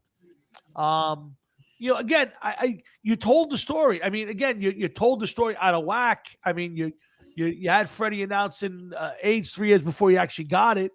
So I don't know. I agree with you, Adam. I don't think that there's a reason to do a sequel. I think you told the story. I think they did a good job. I think it's one of the better biopics that I've seen. Actually, it wasn't a good job. When you go that out of line, the way that they did, it's. I got you. I got you. No, I do. I understand it. But I understand the reason why. They tried to condense it to make it fit inside a time frame. And the only way to do that was kind of take things out of context. Like they did all the stuff with the manager, and that was like a composite of like a bunch of different people. And I'm not usually a big fan of that. To me, tell the story the right way. But I got past these 7 or 8 things that they kind of finagled. I mean, the band didn't talk to each other before Live Aid, which was all bullshit. They just weren't touring. They weren't doing anything. Freddie didn't get announced, or they didn't get diagnosed with AIDS until 1987, 2 years and change after Live Aid. But It was again, that late, 19. yeah, 1987. I read it today. I did. I read it today. I went looking up, and again, you can get away with all that one time. You can't go to the well a second time, and now rewrite what you did on the first one to put it in the proper perspective. And I don't think there's enough to tell after that. I don't know. I mean, realistically, does anybody care about Queen after Freddie Mercury? I like Queen. Don't get me wrong, but does anybody want to care about what they did and playing with Paul Rogers and then Adam Lambert? I don't think anybody cares. I don't think the sequel or prequel or whatever you want to call it would involve Queen as it would Freddie Mercury. I think it would go back and forth in time. Maybe as they show him as he's dying, it will go back to certain dates. And, you know what I mean? Like yeah. So Freddie laying in the bed thinking about how they got together. Freddie thinking about Live Aid. Maybe remembering the guy that gave him AIDS. Like all those sphincters look alike, but that one, he knows he shouldn't have gone in there. There's the one I got to stick away from. I got you. Yeah. I don't know. I can say free candy, and he went in. Still say we were talking about it today, a bunch of us, and I'll say it. Freddie Mercury's performance and Queen, Freddie Mercury and Queen, their Live Aid performance may be the single greatest concert performance I've ever seen. I wasn't there, but I watched it live. I've seen the video of it countless times, and his command of that audience may be the best thing I've ever seen. So to be honest with you, I don't see the need for a Queen biopic. But what the hell, man? Listen, if they're gonna do it, they do it. I probably wouldn't go see it. There's nothing for me that I'm gonna see. I still like to see the Kiss one. I think doing a Kiss one would be a huge one. I think that's one that surprised didn't get made. You want to see that? I would, Jeff. I as a Kiss fan, now I'm not sure that the market for it. Huh? Do you think there'd be a market for it? Did you think there would be a market for the Queen one? I mean, yes. Honestly, yes. I disagree. I think Kiss is a much bigger band nationally than Queen. I think Queen was a very underrated band or under-heralded band. No way. Freddie Mercury blows Queen off. I'm not disagreeing with you. Blows Kiss. No, that's not the question. That's not the question. No, I know what you're saying, but I just think that him and his talent is bigger and a bigger story than. Again, I don't think Queen at their biggest was ever as big as Kiss in their day. Again, because Kiss was everywhere. And again, do I think that Kiss is a better band? Absolutely not. Do I think Freddie Mercury's story is a great one? I'm just saying I think if you ask my mom who the lead singer of Queen is, I'm not sure she'd tell you Freddie Mercury. But if I tell her, give me one guy in Kiss, she would figure out Gene Simmons for a lot of reasons. But I'm just saying I think Kiss is just a more well-known band. And at their height from 76 to 79, there wasn't a bigger band in the world than Kiss. I mean, they were everywhere. Cartoons, they were everywhere. But that's too. That's because of the way they looked and what they. Oh yeah, 100%. It wasn't talent. I'm not disagreeing with you. I'm not. But a band doesn't necessarily have to have talent in order to sell and to be famous. No, I agree. Agreed. I mean, look at AC/DC. No, listen. I'm with you. I'm with you. And everything you say, all I'm saying is, regardless of how Kiss did it, they did it. It was different, and then it was comical, and then it got to be nostalgic. But Kiss, I think a Kiss biopic would do even better than the Queen one. I do. I think there's enough of the fan base, obviously, and I think there's enough people to tell. It's a pretty interesting story if you really look at it. To the heights they got and the things they did and all that, I think that'd be pretty much. I'm surprised it hasn't been done, and I can't imagine it wouldn't get done. So we'll see. Maybe one day. I mean, it hasn't been done yet, but who knows? Yeah, absolutely. It's definitely I'm sure on the table, and keep in mind a couple things. All right, when you say about a Kiss one, think of some of the bands that there never was one. There was never a Beatles. There was never an Elvis. Oh no, Elvis did done. I mean, just did the movie. Just came out this year. The whole Elvis biopic with one from an Elvis one, not so much like in Elvis movies and stuff that they've done. They've targeted certain eras of Elvis. Yeah, but follow him from when he made it till when he died, and tell the real story or as close to the real story as possible. I bet you that would sell, man. That would. Well, I think if you watch the one that just came out, there was an Elvis movie that was out last year. Last year. It was more about Colonel Tom Parker, but it was kind of the real story of Elvis and how he got his start in Memphis and in Memphis, and then right up till he died, and all the backdoor deals that Tom Parker made with Elvis's residency and all that stuff in Vegas. That's a really good movie. I mean, if you're an Elvis fan, you might not like it because it doesn't show him in a great light. But the guy was 42 years old and died overweight and a junkie on the toilet. Yeah. What kind of light was there of him? Yeah, I'm just saying. I mean, if you're an Elvis fan, but it was a really good movie. So if you want to invest a couple hours in a good movie, watch the Elvis movie that was out last year. It really kind of nails, I think, the whole situation, the way I've read it in so many different books and articles and interviews. Again, I think that there are a few that should be done, and that's probably as close to a good one as you can get. But I think the Beatles one's interesting. That one I don't think's ever been done. I don't remember that one. I don't know of one that was done. Yeah, that would be an interesting one because now I know you didn't watch the documentary that came out last year. Which was basically that last month that they were together, putting together the album in 30 days and then playing that very famous rooftop show. But that's an incredible documentary. If you haven't seen that, get back, go see it. But I remember somebody telling me like the first episode was like 9 hours long. There's nothing about the Beatles that I want to. You know what? I agree with you, but I would tell you that I watched that whole documentary, and it's in stages. You watch a couple hours at a time. It really is interesting, and I'll tell you why. Here's what's interesting about it. You kind of see the dynamic of the band and how it was breaking down, and the fact that George Harrison is probably the guy that forced the end of the Beatles. I mean, just watching it, you can see he wants nothing. In fact, in the middle of that, he walks away, and they had to go to convince him to come back to be in the band. And in the meantime, they were discussing people, Eric Clapton, I think Jeff Beck, they were talking about who they could get to replace him to finish the album. And that was it. But the way that they put together the songs, they had 30 days to write an entire album.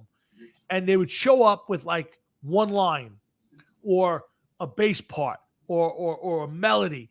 And they would sit there jamming and put together the entire song.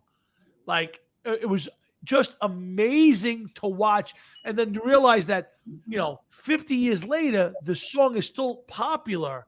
And they literally sat in a room and just riffed and were playing the song and singing words.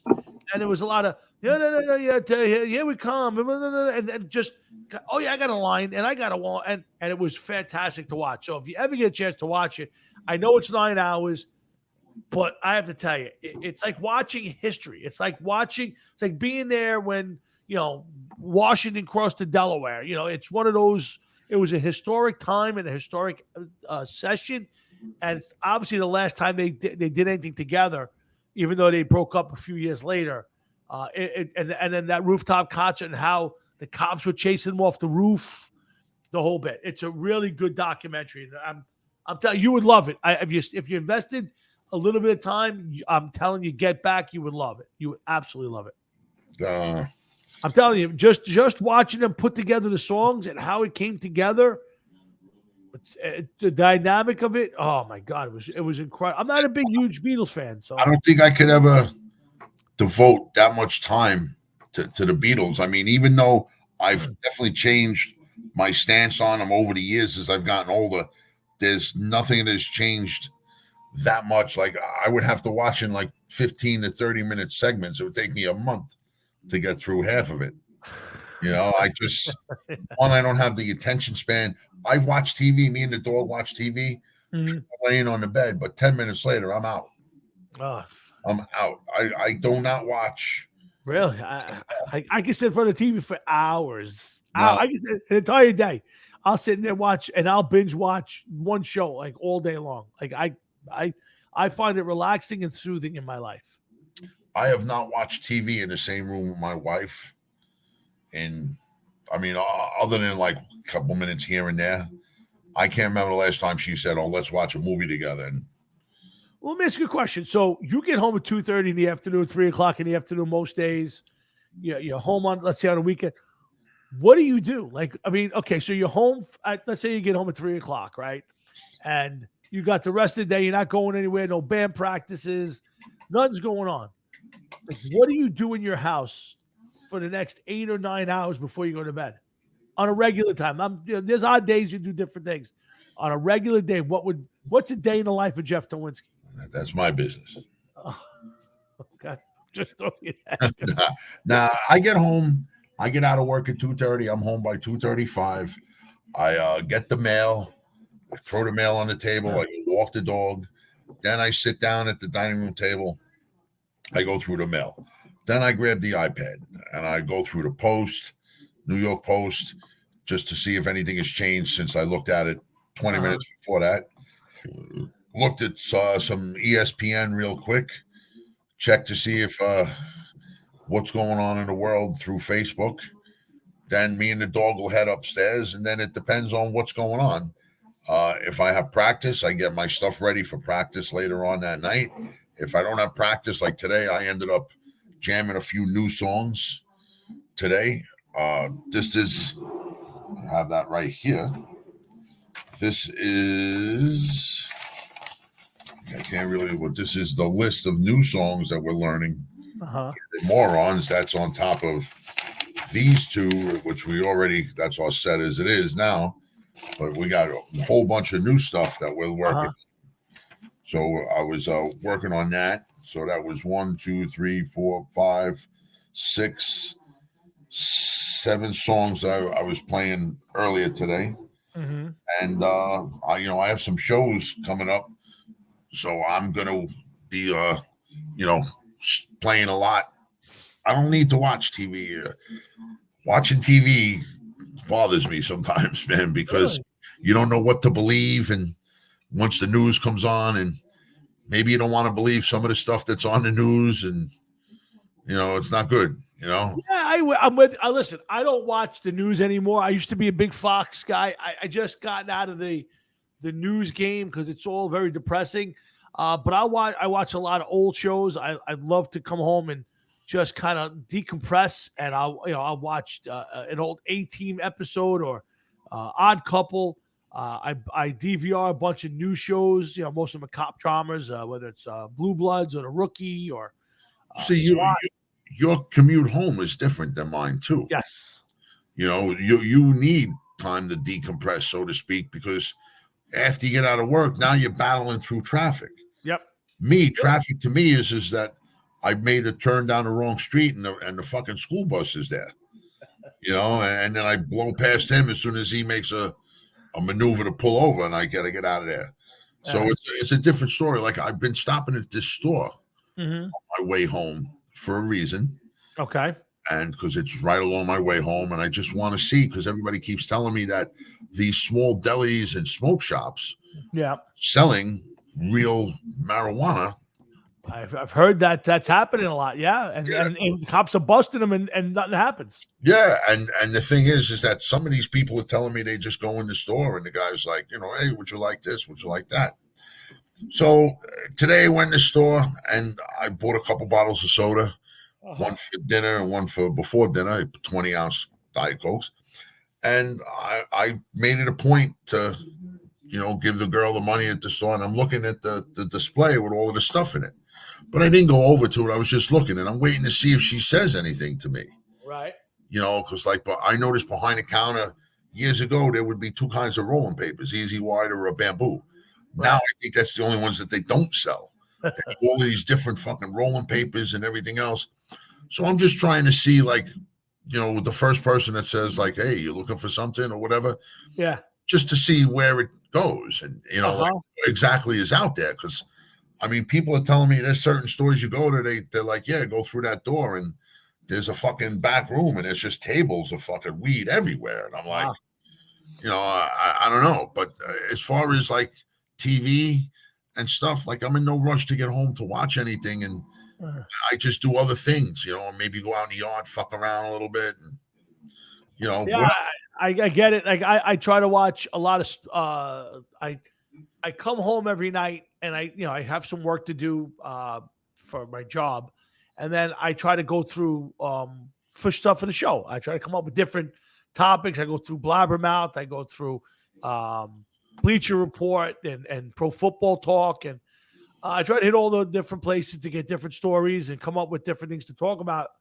And also, by the way, before I forget, I want to wish our good friend Sal Italiano a big, healthy recovery. Had a very bad heart attack. I didn't realize Sal was 68 years old.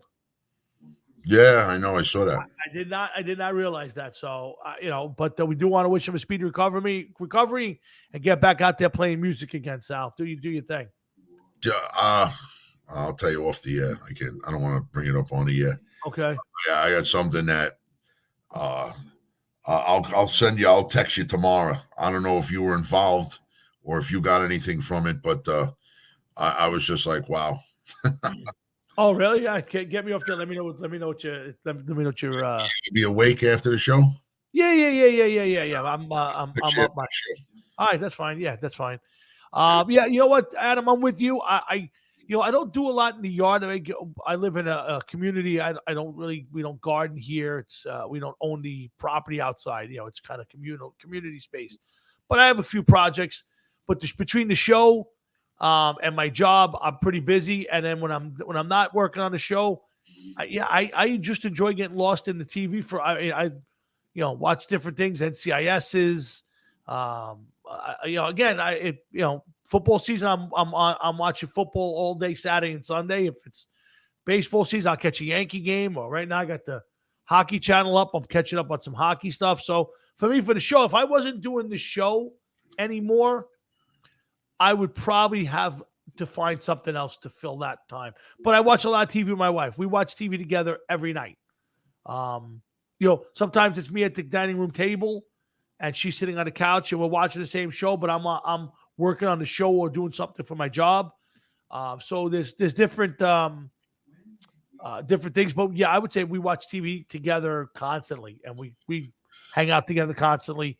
And the one thing that's probably neglected more than I wanted to is playing music. So it's just haven't had the drive to do it more frequently. So I still love doing it, but just haven't had the drive to play every day or 5 times a day. So we'll see how it goes in the future. But always one thing I am is always busy doing something. I got something always. See, when I do watch TV though, I don't watch. I'm not watching conventional TV and shows. I like this show called Forged in Fire. Okay. It's about a bunch of like amateur bladesmiths. Okay. Building knives and everything else, and in a forum like a forge. Okay. And they get raided on it, and then one gets thrown off, and then they go to the next round. And another one gets thrown off. They start off with 4. They lose 2 before the second round is over, and then by the final round, they go home to their own forges to build stuff. And I'm like looking at this, and I'm like, man, I think it would be cool to be able to do something like that. But yeah, it's like, where do you go to even start? Yeah, I couldn't. Money that you got to lay out is. You need a big kiln or something in your backyard to get the 500 degrees and all that crazy shit. Well, I find myself lately, the last month, since I've been on this diet, I've been watching a lot of food shows. Don't ask me why. I can't eat. I don't eat. And I find myself watching these shows, and I watch one I love. And if you ever get a chance to watch it, it's a really cool show. It's called Diners, Drive-Ins, and Dives with Guy Fieri. He drives around the country finding these like off the wall places and off the wall foods and normal food, but just they create all these different places. I've seen a bunch in New York and New Jersey.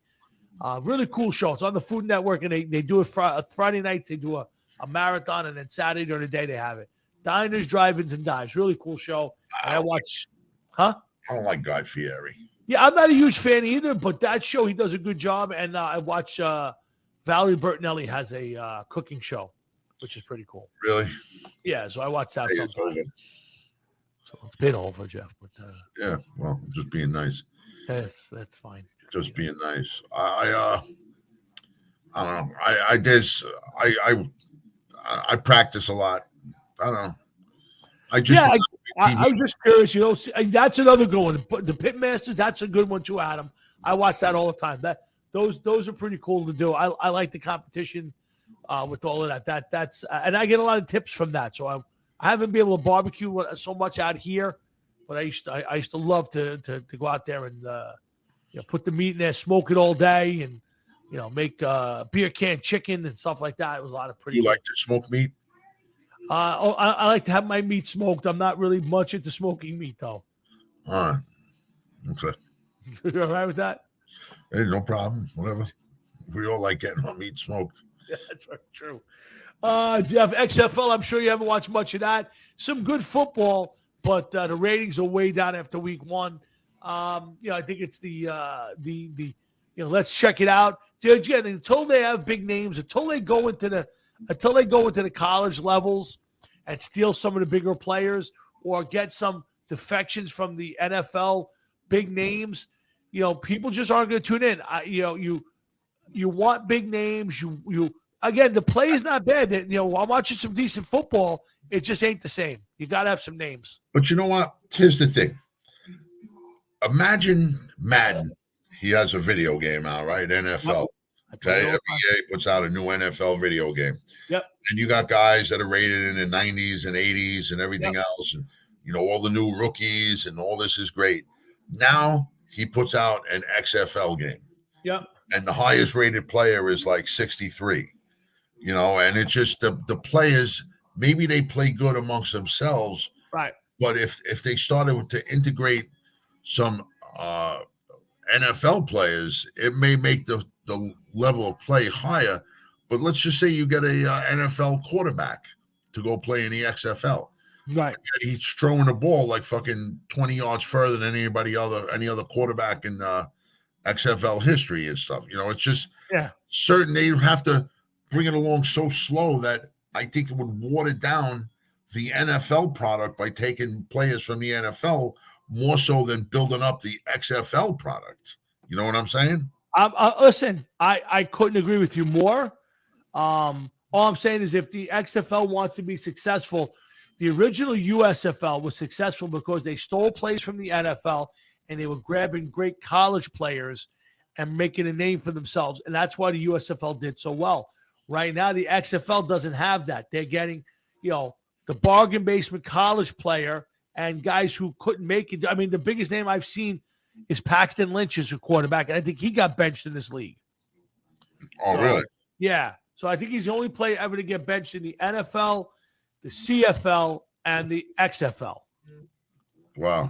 Yeah. So, but that's the biggest name. So, but for me, if you want to be successful, I think you're going to have to try to steal some guys from the NFL or some high rated players from the from college if you want to somehow be able to compete with the NFL. Otherwise, I don't think you have a chance to do it. Well, you know what? Like, say this year, right? There's going to be some NFL quarterbacks that just should maybe hit the reset button. Yeah. Maybe a Baker Mayfield. Yep. Maybe a Sam Darnold. Some of these other guys, not Derek Carr, not Aaron Rodgers. Right. Like some of these lesser guys, if Jared Goff ever gets cut by Detroit, maybe he needs to go there to show what he's got. So, I mean, I could see some quarterbacks slipping through, but you're not going to get a top notch. You're not going to get Joe Burrow to go there when his contract with Cincinnati ends. No. You know, you're not going to get Daniel Jones to get there. Maybe Marcus Mariota may go there. Right. Or maybe even a Tannehill. Who knows? But as far as a top quality big name, I don't know, man. I don't know. No, and the problem is that the NFL is paying those kind of guys big money already, so they don't have to go there. Back in the day when they were stealing from the USFL, don't forget that Donald Trump got Lawrence Taylor to sign with the New Jersey Generals for like $1 million a year because he was making $400,000 a year. So now is Micah Parsons, who's going to make $20 million a year in the NFL, going to the XFL unless they're going to give him $100 million a year. I mean, that's but again, that's the way you're going to get people to watch and pay attention is if you're grabbing the great players either from the pros or from not the Baker Mayfields of the world. You'd have to steal like you said, Joe Burrow or Daniel Jones or Saquon Barkley and start to make a name, and this just not going to happen. They're not going to pay that kind of money to these guys. So, I don't see it. Listen, you got the XFL week 3 coming up, and then we're a few weeks away, April, starting the USFL. So there's going to be no shortage of football if you want to watch it. I know one maniac who's watching every game, but he's a little odd to begin with. So he hasn't. I haven't seen him commenting as much. No, it's been a little quiet football wise, so you won't see too much from him and the other guy for a little while. But the combine's here, and you're a couple months from the draft, and Jeff and I will be here for the big draft show, like we do every year. Looking up things about the draft, and I'll tell you the truth, I'm not finding that much. Another draft year, I'm not finding that much information leading up to the draft. I feel. I'll send you a link. I bought a publication. There'll be stuff there. There'll be some stories, but I'll send you a nice little publication, give you a heads up on some of the bigger players, and you can kind of do it, and it'll give you a chance to pick out some guys. You can go to YouTube or whatever and Google their workouts and stuff. But listen, there's no buzz on this draft right now because I don't think the quarterbacks are going to be. Everybody thinks it's going to be a big class between C.J. Stroud and Bryce Young and Will Levis from Kentucky. I don't think so. I don't have that deal, but I don't think there's that magic player this year that you've had in years past. So it's not that there's the magic player compared to years past. Is it going to be a magic player compared to last year's draft because there was nobody? Right. Big difference. Well, again, I thought last year's draft had some quality and a lot of quality players and a lot of depth at certain positions. The problem was there wasn't the big name or the big personality in that draft. I think there's some good plays came out of that. I mean, right off the bat, I think Sauce Gardner's a heck of a player. I think Garrett Wilson's a heck of a player. I think the Giants did well with Kayvon Thibodeau. I think there's some definite talent in there. But I'm not saying there wasn't talent. There's always talent in every draft. Yes, but there wasn't that really coveted player. Yeah, 100%. There was no stuff for Sam. There was no Mayfield like in the past. When your first quarterback getting drafted is what, the second or third round. That's telling you what. No, I'm with you, and I think I do think it'll be different this year. Probably in the first top 10, you'll probably have 3 quarterbacks go for sure. But again, I don't think you're gonna have a star power out of that group that you want to bet. I think their teams are going to take one because I think the Colts are taking a quarterback number 4. The Texans, I think, are number 2. They may take a quarterback, and the Bears at number 1 will probably trade out because they have a quarterback. Yeah. But yeah, I don't think the quality will be there, but we'll still be here draft night doing our thing, and hopefully there'll be some excitement. Our teams had a better season. They won't be drafting the Jets at 13, and the Giants are at 25, I believe. So we probably won't get to see the Giants pick that night because we usually don't make it past 10 or 15. We should be around long enough to see the Jets and what they drafted. Listen, if you're a Jet fan, Jeff, Joe Douglas had the best draft of anybody last year, I think. And, we have to do a little magic this year. We'll see what they do in free agency. But they could be looking for a quarterback on draft night, too. Who knows? Who, the Jets? Yeah. I don't think so, man. I don't don't think that that's going to be the case. Neither do I. But let's say they miss out on the two big guys. Does he mortgage the franchise? Sell off a couple draft picks, maybe trade a player or two, and move up in the draft and try to grab one of those big three guys. Let's put it this way: if they don't take those two guys, right? If they don't get McCarr or Rodgers, and they're not going up in the draft, do you think the Jets are going into the season with Zach Wilson and Mike White again? No, I don't think that Zach Wilson is going to be a starter. I agree.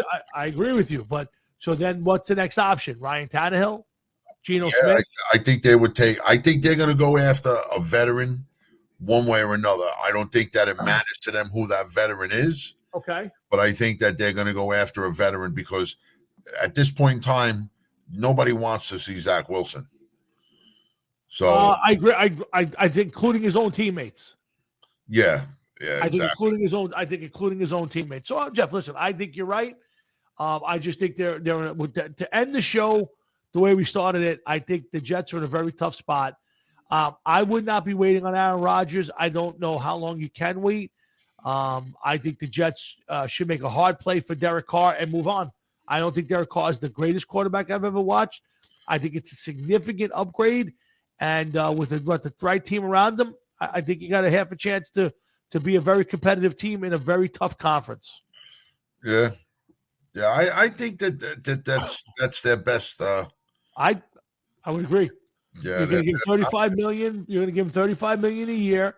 You got the cap room. You're going to give him 3-4 years. He's going to probably end his career here. You give him a good amount of money, and you roll the dice. Now, the only thing you got to hope is, I know he's a Bible belter. He's one of those guys reads the Bible, and So, I don't know how that plays out in New York. Is he very sensitive? Is he going to be able to put up with the constant scrutiny here in New York, back pages? We'll find out if he signs here. But I think if he doesn't, boy, I think it's going to be an interesting offseason for the Jets. Sooner or later, if he signs here, he'll get caught with cocaine and hookers. It's New York. How could you not? Start hanging out with Sheldon Richardson and the boys. Yeah. Driving 150 miles an hour with a 10-year-old kid in the car. And a loaded machine gun under the front seat. Yeah. It's just a matter of time. Yeah, I would agree with you on that one. Well, hey, guys. So, Jeff, I know you showed us the set list. I also been reading all the different. Tell everybody what's give me the shows coming up. I know there's a lot of Remoron stuff for sure. So, give it all out. Well, we got March 18th at Lily Reds. March 25th at Big Nose Kate's with 25 Missions and the Johnny Collins Band. April 29th at Mother Pugs, and then May 6th at Harley Davidson in Staten Island. Bike Blessing. That should be a good one. Wow.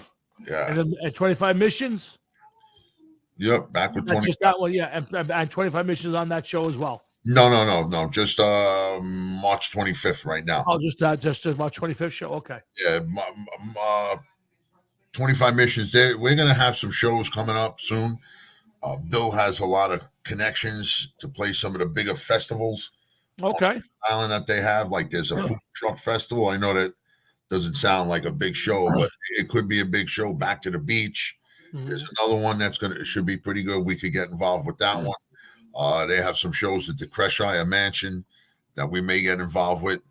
So he has a couple friends that book all of these shows, and these are the ones that he waits for year round. So that's what we're hoping to see. Hey, Adam, have a good night. Thanks for coming back as usual, my friend. Have a good night. Everybody catch Fester and catch Adam Hines, and make sure you support those guys, and lots of good stuff happening there. We'll talk to Adam again. Adam, do you like the Remorons page? There's some videos there. If not, send me a friend request. I post a couple videos that you could see. But we're going to have some more coming soon.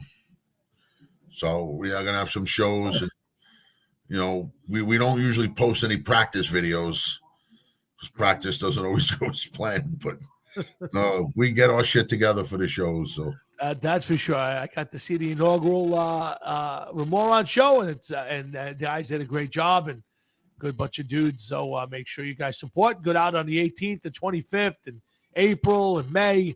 We'll keep plugging them here, and I'm sure I'll be at a couple of those, and I'll let you know when I'm going to be out there if anybody wants to stop by. But anyway, guys, it's been a blast. That's I'm a little tired. We're going to wrap it up right here. So unless Jeff's got anything he wants to add? No, other than I'm getting up early tomorrow too for work, man. That's right. Got to go do for the man. That's what we do. So yeah. So anyway, thanks to everybody who's checking in on Facebook, Adam, and everybody who popped up tonight. Thank you all. We do appreciate having you guys with us each week. Makes the show go that much faster. Thanks to my dad for checking back in. It's been a couple weeks since he's been on the show. He's having lots of computer issues. So I'll try to have to stop by and take a look at his problems over there. You later, Adam. See you, Adam. Have a good night, pal.